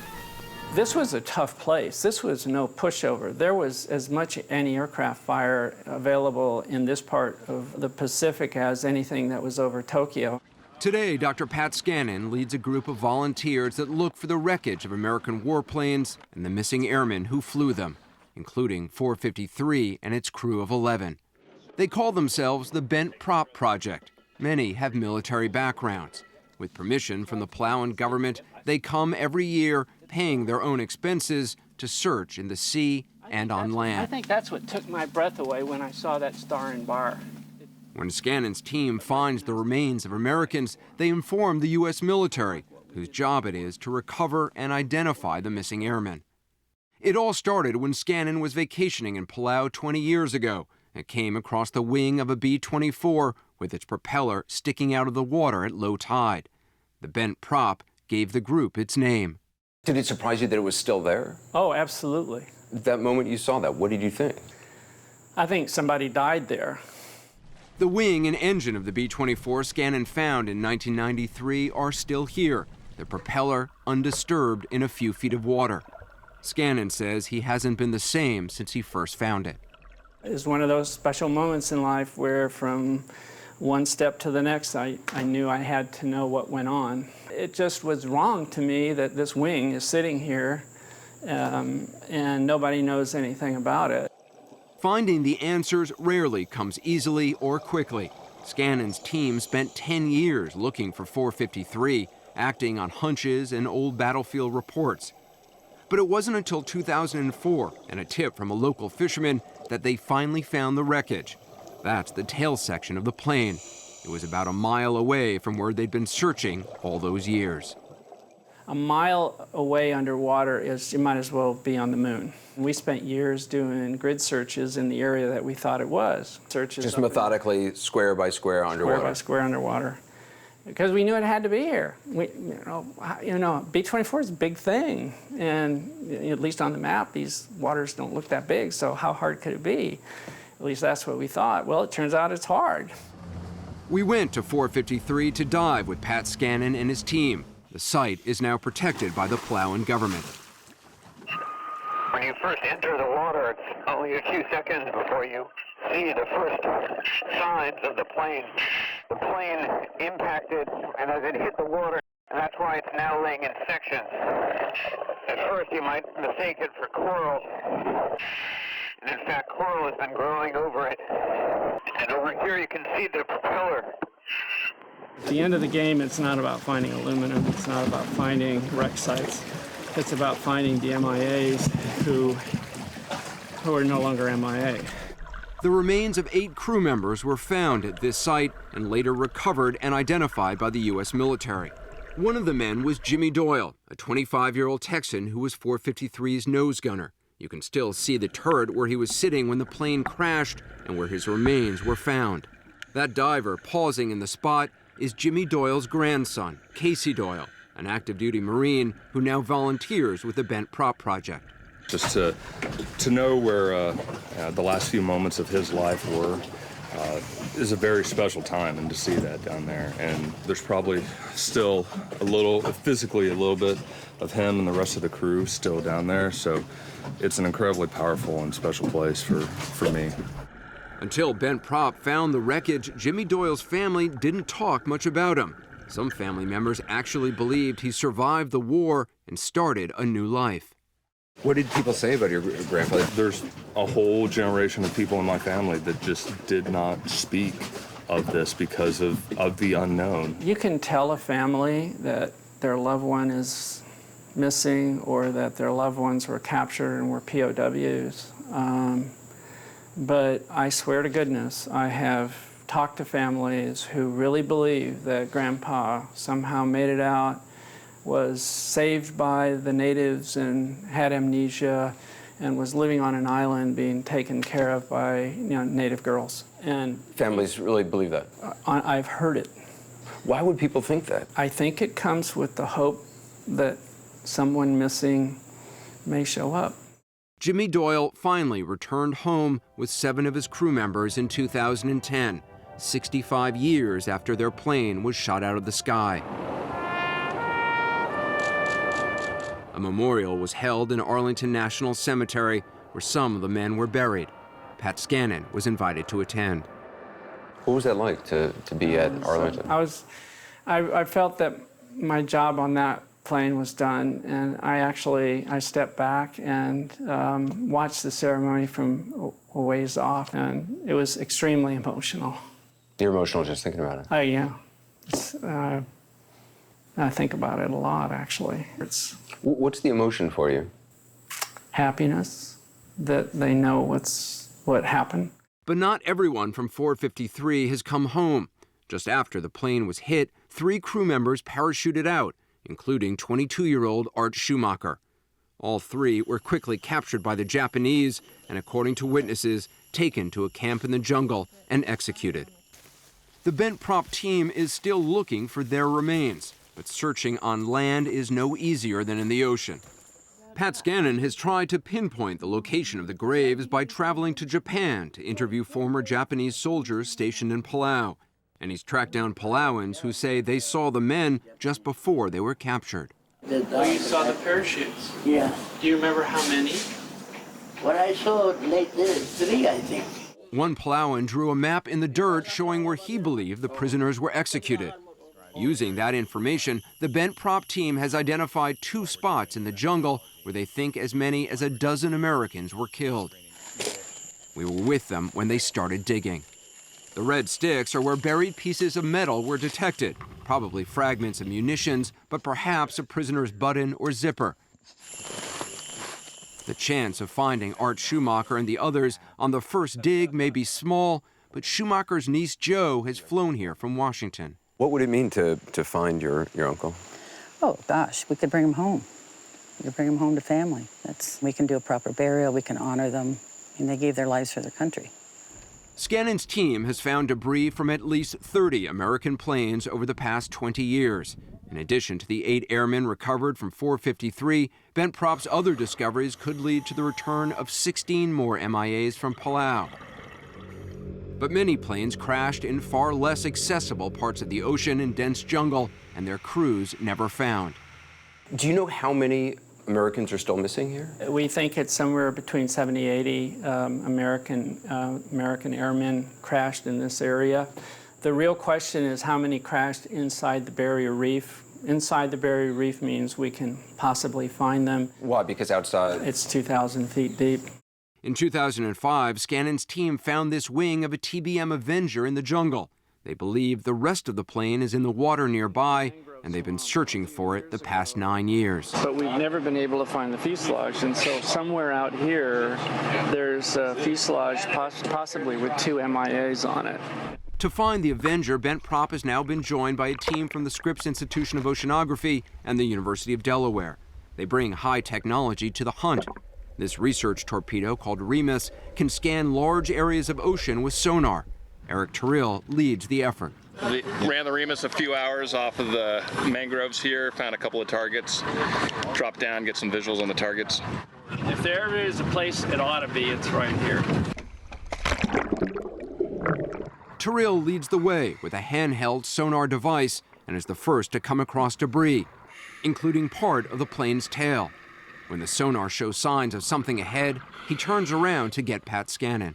He comes swimming up to me, grabs my hand, and practically yanks my arm off. And so I figured he probably knows something, and this gray hulk becomes an airplane, and there's a big propeller right there. You get misty. I got misty underwater, I said, maybe this isn't such a good thing to do underwater, but, I couldn't help it. It was very emotional. And when you put your finger on the plane, it's real. And that's what we did. You touch it? You touch it. Why?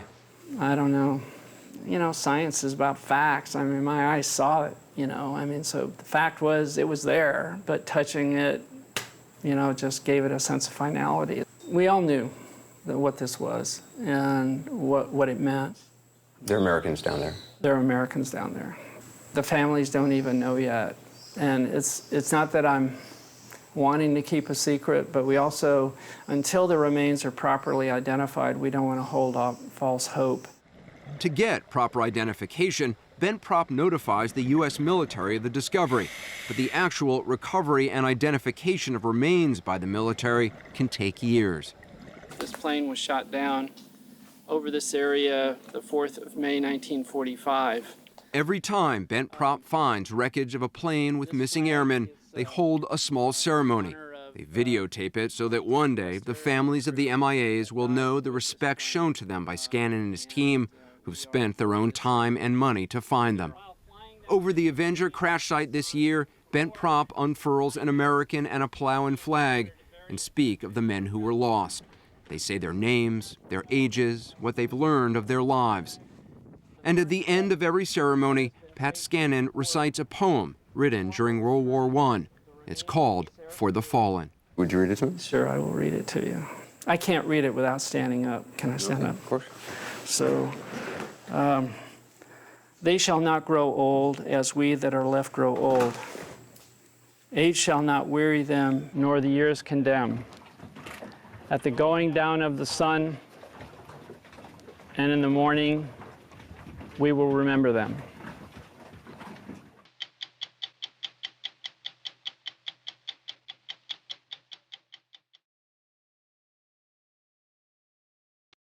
Tonight, we have a story of solidarity, hope, and ultimately survival in the face of adversity. It took place more than 50 years ago, but when it was rediscovered last year, it caused a sensation. As we first told you earlier this year, it's a tale of a group of schoolboys stranded on a remote and deserted island for more than 15 months. It might remind you of the famous novel Lord of the Flies by William Golding. But as you'll see, the outcome of this real-life story could not have been more different.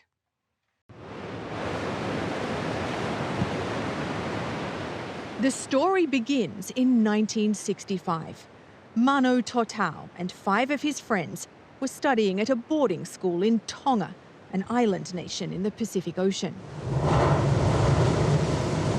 Bored, rebellious and yearning for adventure, they stole a traditional whaling boat and with reckless abandon, they set off for Fiji.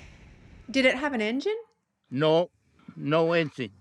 But, Mano, isn't Fiji about 500 miles from Tonga? A little bit less. Did you have a map or a compass? No. The teenagers might have been brought up on the sea, but they soon figured out they'd made a terrible mistake. On the first night, a violent storm ripped the sails from the mast and tore off the boat's rudder. For over a week, their crippled boat drifted aimlessly. 17-year-old Sione Fatau, the oldest of the group, told us they were convinced they'd die. No food, no water. We was just drifting around by the wind. And after 8 days, we saw the island. It was a volcanic island jutting out from the sea.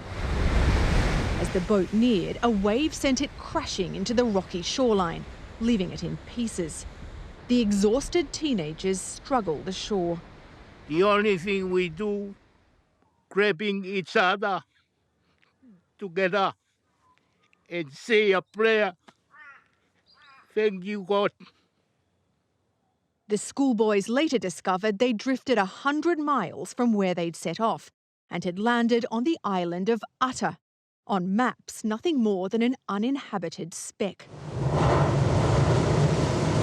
It was a story so remarkable that later an Australian television crew brought the teenagers back to Utter to reenact their experience. In the film, Sione, Mano and their friends show how they survived. They were able to salvage an oar and a piece of wire, and with this, they set out to catch what they hoped would be their first meal in 8 days. They demonstrate how they ate the fish they caught raw and quenched their thirst by raiding the nests of seabirds, drinking their blood and their raw eggs. Any food, anything to drink. Any food, no matter how awful it is and how dirty it is, it's a very beautiful thing to have it in that time.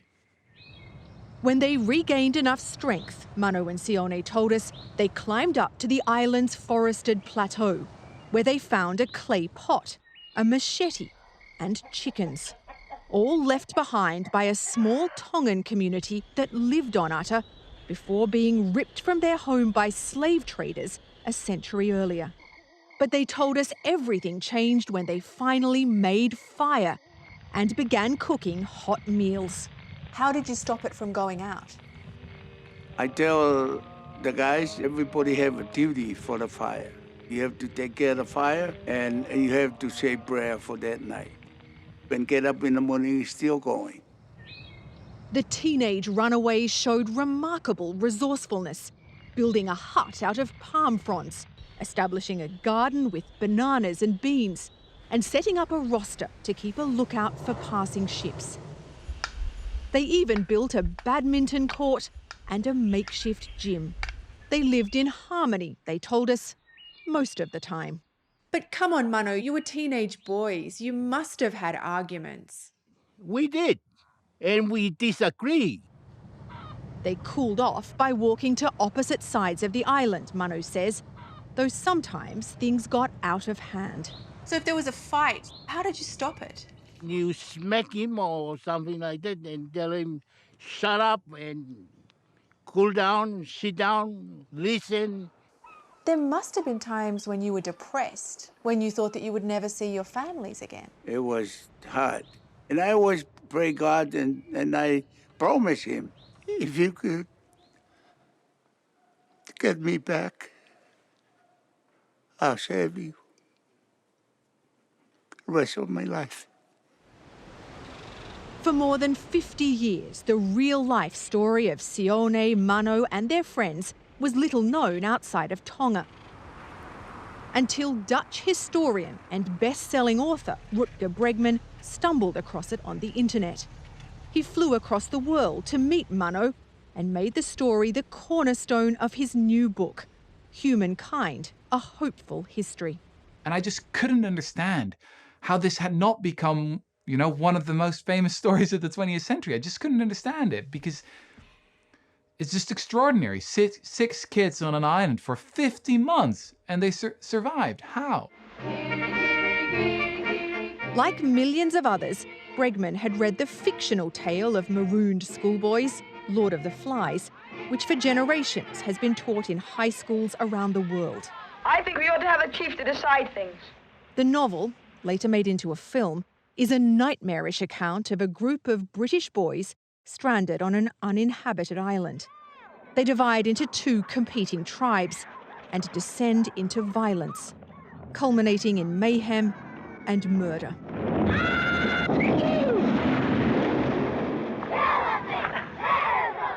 There's this really old theory in Western culture that our civilization is just a thin veneer, just a thin layer.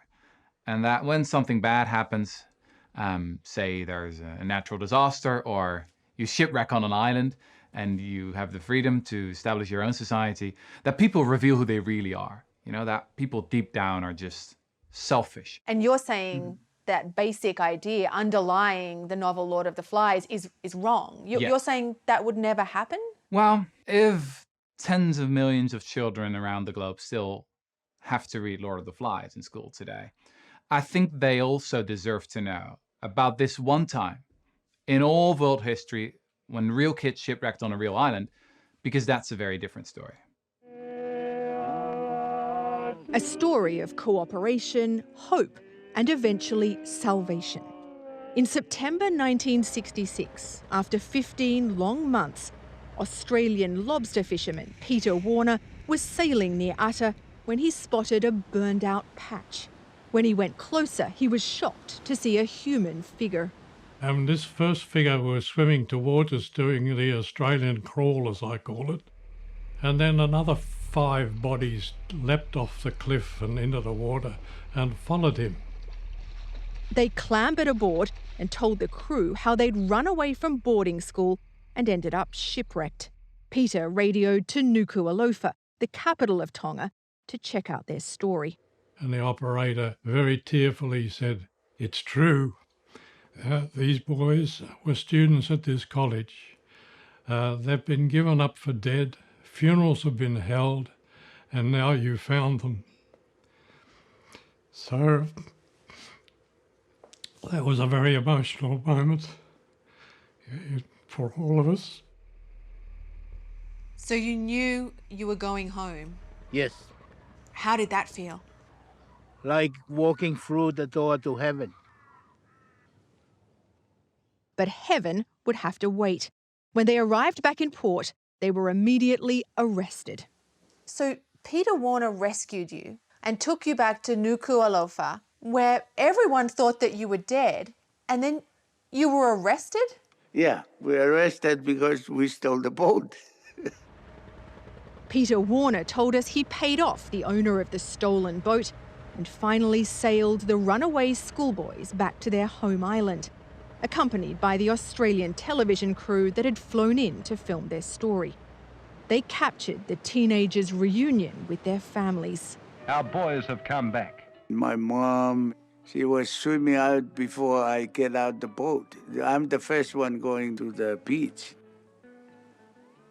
And give me a hug.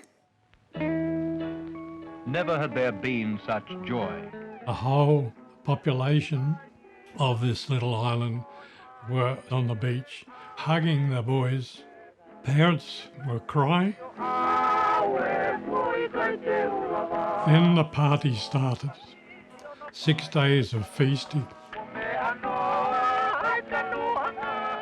The story has never been forgotten in these islands, but when a British newspaper published a chapter of Rutger Bregman's book last year, the tale of the Tongan teenagers went viral. 7 million people read it within days. Hollywood studios got into a bidding war for the film rights. Why were so many people all around the world surprised and captivated by your telling of the story? Maybe we needed to hear it. maybe especially right now, in the midst of a pandemic, is that people were looking for a story that gave them hope about a different way of living together, that a different society is possible, that it's not just violence and selfishness and greed within human nature, but that we can build on something different. Maybe that's why. It's been 55 years since the shipwrecked schoolboys were rescued. They've never had any doubt how or why they survived. I think the culture where we come from, we are close, really close family. We share everything. We poor, but we love each other. The teenagers had no interest in going back to the classroom. At first, they worked for Peter Warner, who set up a fishing business in Tonga. Sione, as promised, later became a minister. He's now the head of the Church of Tonga in America. Mano trained as a chef and moved to Australia. For half a century, he and Peter Warner have been best friends.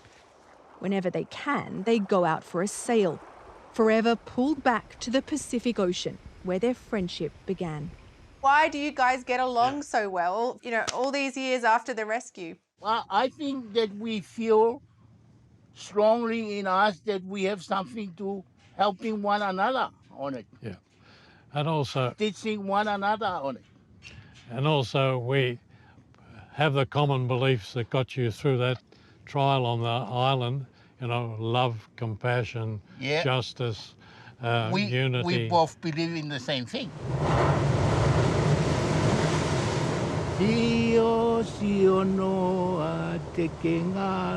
The teenagers composed a song when they were on the island of Ata, Sio Sio Noa, seeing nothing every day. It takes Mano back to a time when they were longing for home, and before they could ever imagine that their story might have lessons for us all.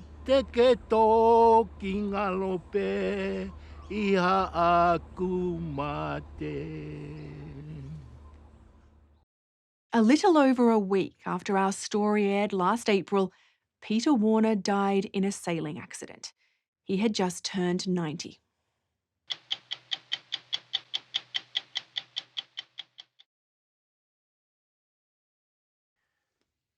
The hurricanes keep coming with increased force and increased frequency. Even before hitting land, they're often wreaking havoc. Katrina, Sandy, Ida, name a tropical storm, and odds are good it's caused an offshore oil spill. And these messes aren't easily cleaned up. Tonight, we bring you a distinctly Louisiana story, one we first reported last November. The saga of the Taylor Energy oil spill, a storm-caused environmental crisis that sullied the Gulf of Mexico since 2004. Then along came an unlikely duo, a no-nonsense Coast Guard captain who said enough is enough, and a homegrown Cajun engineer who brought with him the power of local knowledge. Together, they would resist a deep-pocketed energy company and help stanch the longest-running oil spill in U.S. history. How many miles offshore are we now? We're about 12 miles offshore from the coast of Louisiana. A seventh-generation Cajun, Timmy Cuvion, grew up on the Louisiana Delta, where river mingles with sea. Even as an engineering student, he moonlighted as a fishing captain. I've caught, 150-pound tunas this close. He showed us the precise site of a groundbreaking contraption that's consumed him lately. We're right above it now, aren't we? Yes, sir. The Taylor Energy platform will be laying on its side just below us. His engineering company has conceived of and installed a system to help contain a stubborn oil spill. It's directly below this spot, nearly 500 feet underwater. If we didn't have GPS coordinates, we wouldn't know that we had a functioning system that was actively collecting 1,000 gallons of oil a day. Catch that? An average of 1,000 gallons of oil a day that would otherwise be contaminating the Gulf of Mexico. It's being captured by Timmy Cuvion's system and transferred to these tanks to be sold later as recycled oil. 100,000 gallons, the major oil spill.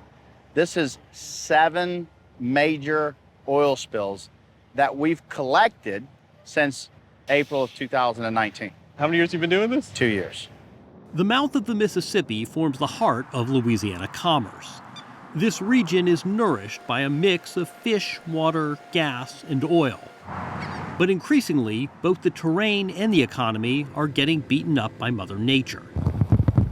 In 2004, Hurricane Ivan devastated the Gulf, including bringing down this massive oil platform operated by Taylor Energy. Kuvion made this video simulation of what likely happened. To see the energy that it took to shear the legs of this 8-pile platform, the Taylor Energy platform, it's hard to comprehend. The underwater mudslide toppled the oil platform, damaging the connections to as many as 28 oil wells below. To this day, the structure lies horizontally on the floor of the Gulf. The sheen caused by the oil spill spread for miles. For years, ships traveling through were coated in the slick. Pools of oil bubbled up to the surface. And marine life, like these schools of giant amberjack, had to swim through the muck. How could this spill have gone on for 17 years and counting without much public awareness?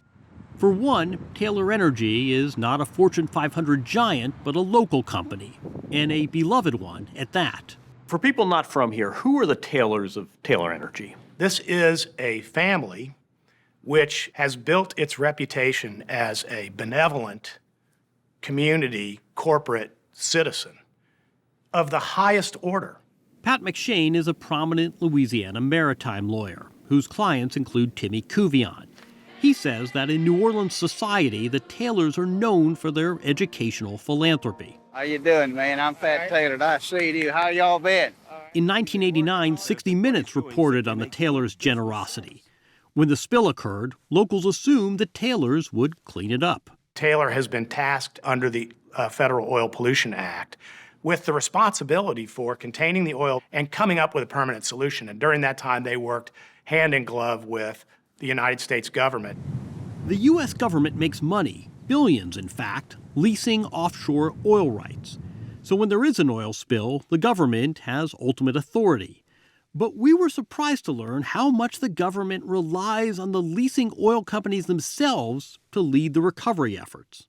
People might hear the story and say, wait a second, it's up to the oil companies to give the estimate how severe this is? It is, and in general, the industry is very responsible in reporting those type of amounts and even cleaning up the spill and securing the source.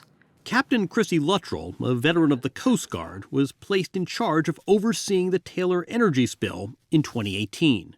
This is the biggest pollution response case I'll see in my 28-year career. Taylor Energy was required by federal law to set aside $666 million in a trust to fund cleanup costs. Taylor says that by 2011, it had spent hundreds of millions to plug 9 of the most active wells at the site. Then in 2013, Taylor Energy, along with U.S. government agencies, including the Coast Guard, issued this report, concluding the best option was to leave the underwater site alone. It said only small amounts of oil, about 3 gallons per day, were likely flowing, and further action could hurt the environment. For years, they were claiming this was about 3 gallons a day, not 1,000, 3 gallons a day that was seeping out. I honestly could not speak for their opinions on their science. But measuring oil spills deep underwater is difficult, and estimates varied wildly depending on the source of the data. Captain Luttrell says that by 2018, the Coast Guard had access to improved sonar, revealing that oil was still escaping, a lot of it. We believe there's multiple wells still leaking inside the erosional pit at the site. At what point did you say, you know what, enough, the Coast Guard's going to take over this containment? I came to that decision sometime in late summer of 2018. It didn't take me long to realize that we were going to go ahead and have to federalize this case when I didn't feel like I was getting a timely response out of the responsible party. Luttrell says she was concerned that Taylor Energy was, in her words, not acting in a timely manner. And she took over control of the containment, putting out a call for bids for a temporary solution to collect any flowing oil. Timmy Couvillon's Louisiana firm competed with other engineering contractors to come up with an invention. I'd worked with Timmy at Oceaneering. Couvillon summoned two friends, former colleagues. They began with a basic concept: oil and water don't mix. I had invented the underwater separator. Jack Couch is a longtime expert deep sea diver. Dr. Kevin Kennelly, a.k.a. Dr. K, is an engineer. The three amigos, they called themselves, hunkered down in Timmy Couvillon's man cave in Belle Chase, Louisiana, taking breaks only to shoot pool and eat po' boys. Take me back to when you guys were using this room to solve problems. Well, remember, Jack sat there, Timmy sat there, and I sat over here, and we each had a desk. It took the three amigos 5 days before, as they put it, they went from can't to can. There was even no moving parts. There's no pumps, no nothing. We just used the natural buoyancy of the fluids and stuff. When I looked at them and I'm like, is there any reason why this won't work? They even tested their invention in the backyard pool. Well, we did everything from tested in the swimming pool to full-scale tests in very, very large tanks to make sure that it worked. Against steep competition, their proposal was chosen by the Coast Guard in late 2018. The blue box would act like a cap which collects the leaking oil and gas that would get separated in the white tank, and then the oil would go to storage in the yellow tubes. From there, it would be pumped off to a ship each month. But Couvillon had to make the concept a reality, and the clock was ticking. It was about December 15th. We were on site with our ROVs, which is a remotely operated vehicle, so an underwater robot. Couvillon's team dropped the ROV to get detailed sonar images of what was going on 470 feet down. He says he was shocked by what he saw in his images. The red represents plumes of oil and gas spewing in front of the downed platform.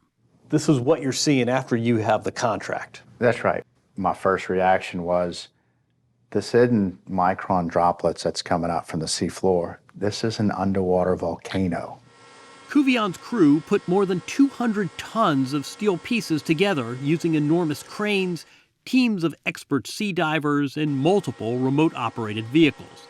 To get a sense of proportion, note the size of the men compared to the equipment. I did not sleep very well those nights that I knew the divers were out and about on the seafloor in almost 500 feet of water, and I was concerned about the crane failing and that much weight dropping.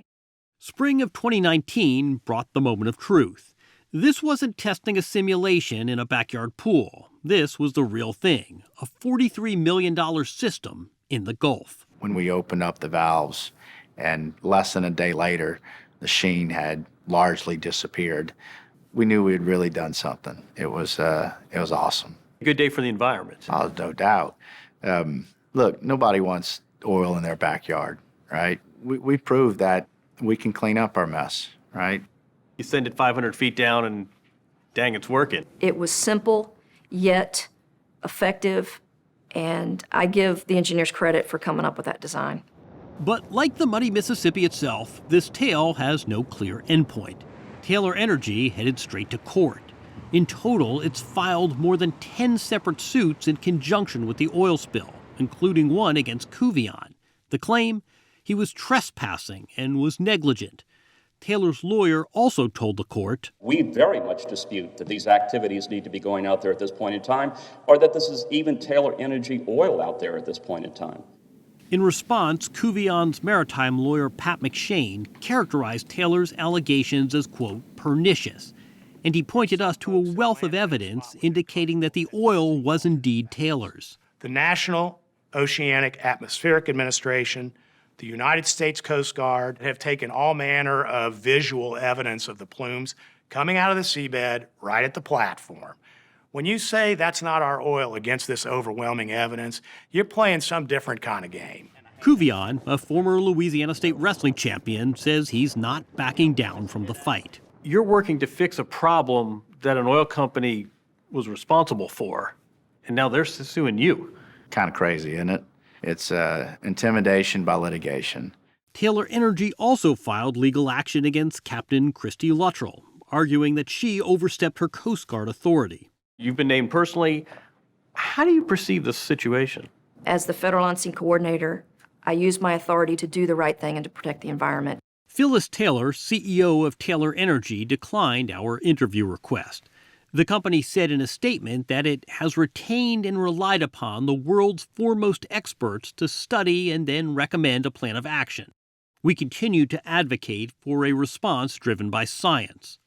Taylor lost its case against Kuvion and in action to recover the $432 million still left in that cleanup trust. 60 Minutes has learned that Taylor is now in mediation with the government to conclude all the outstanding litigation at once. Asked why he thinks Taylor resisted so intensely, Timmy Kuvion doesn't hesitate. That's the $432 million question. You know, in this case, it seems like if you followed the money, you'd have a better chance of getting your answer. What would you say to Phyllis Taylor if she were sitting right here? I just want to know why. Why are we at this point? Someone that has given so much to our state, why would you continue to allow this oil spill to happen in our Gulf waters? After our story first aired, Taylor Energy dissolved as a company, settling all remaining cases, agreeing to hand over $475 million to the federal government for cleanup and penalties. Kuvion's system is still plugging away. As of this spring, it's captured more than 1 million gallons of spilled oil.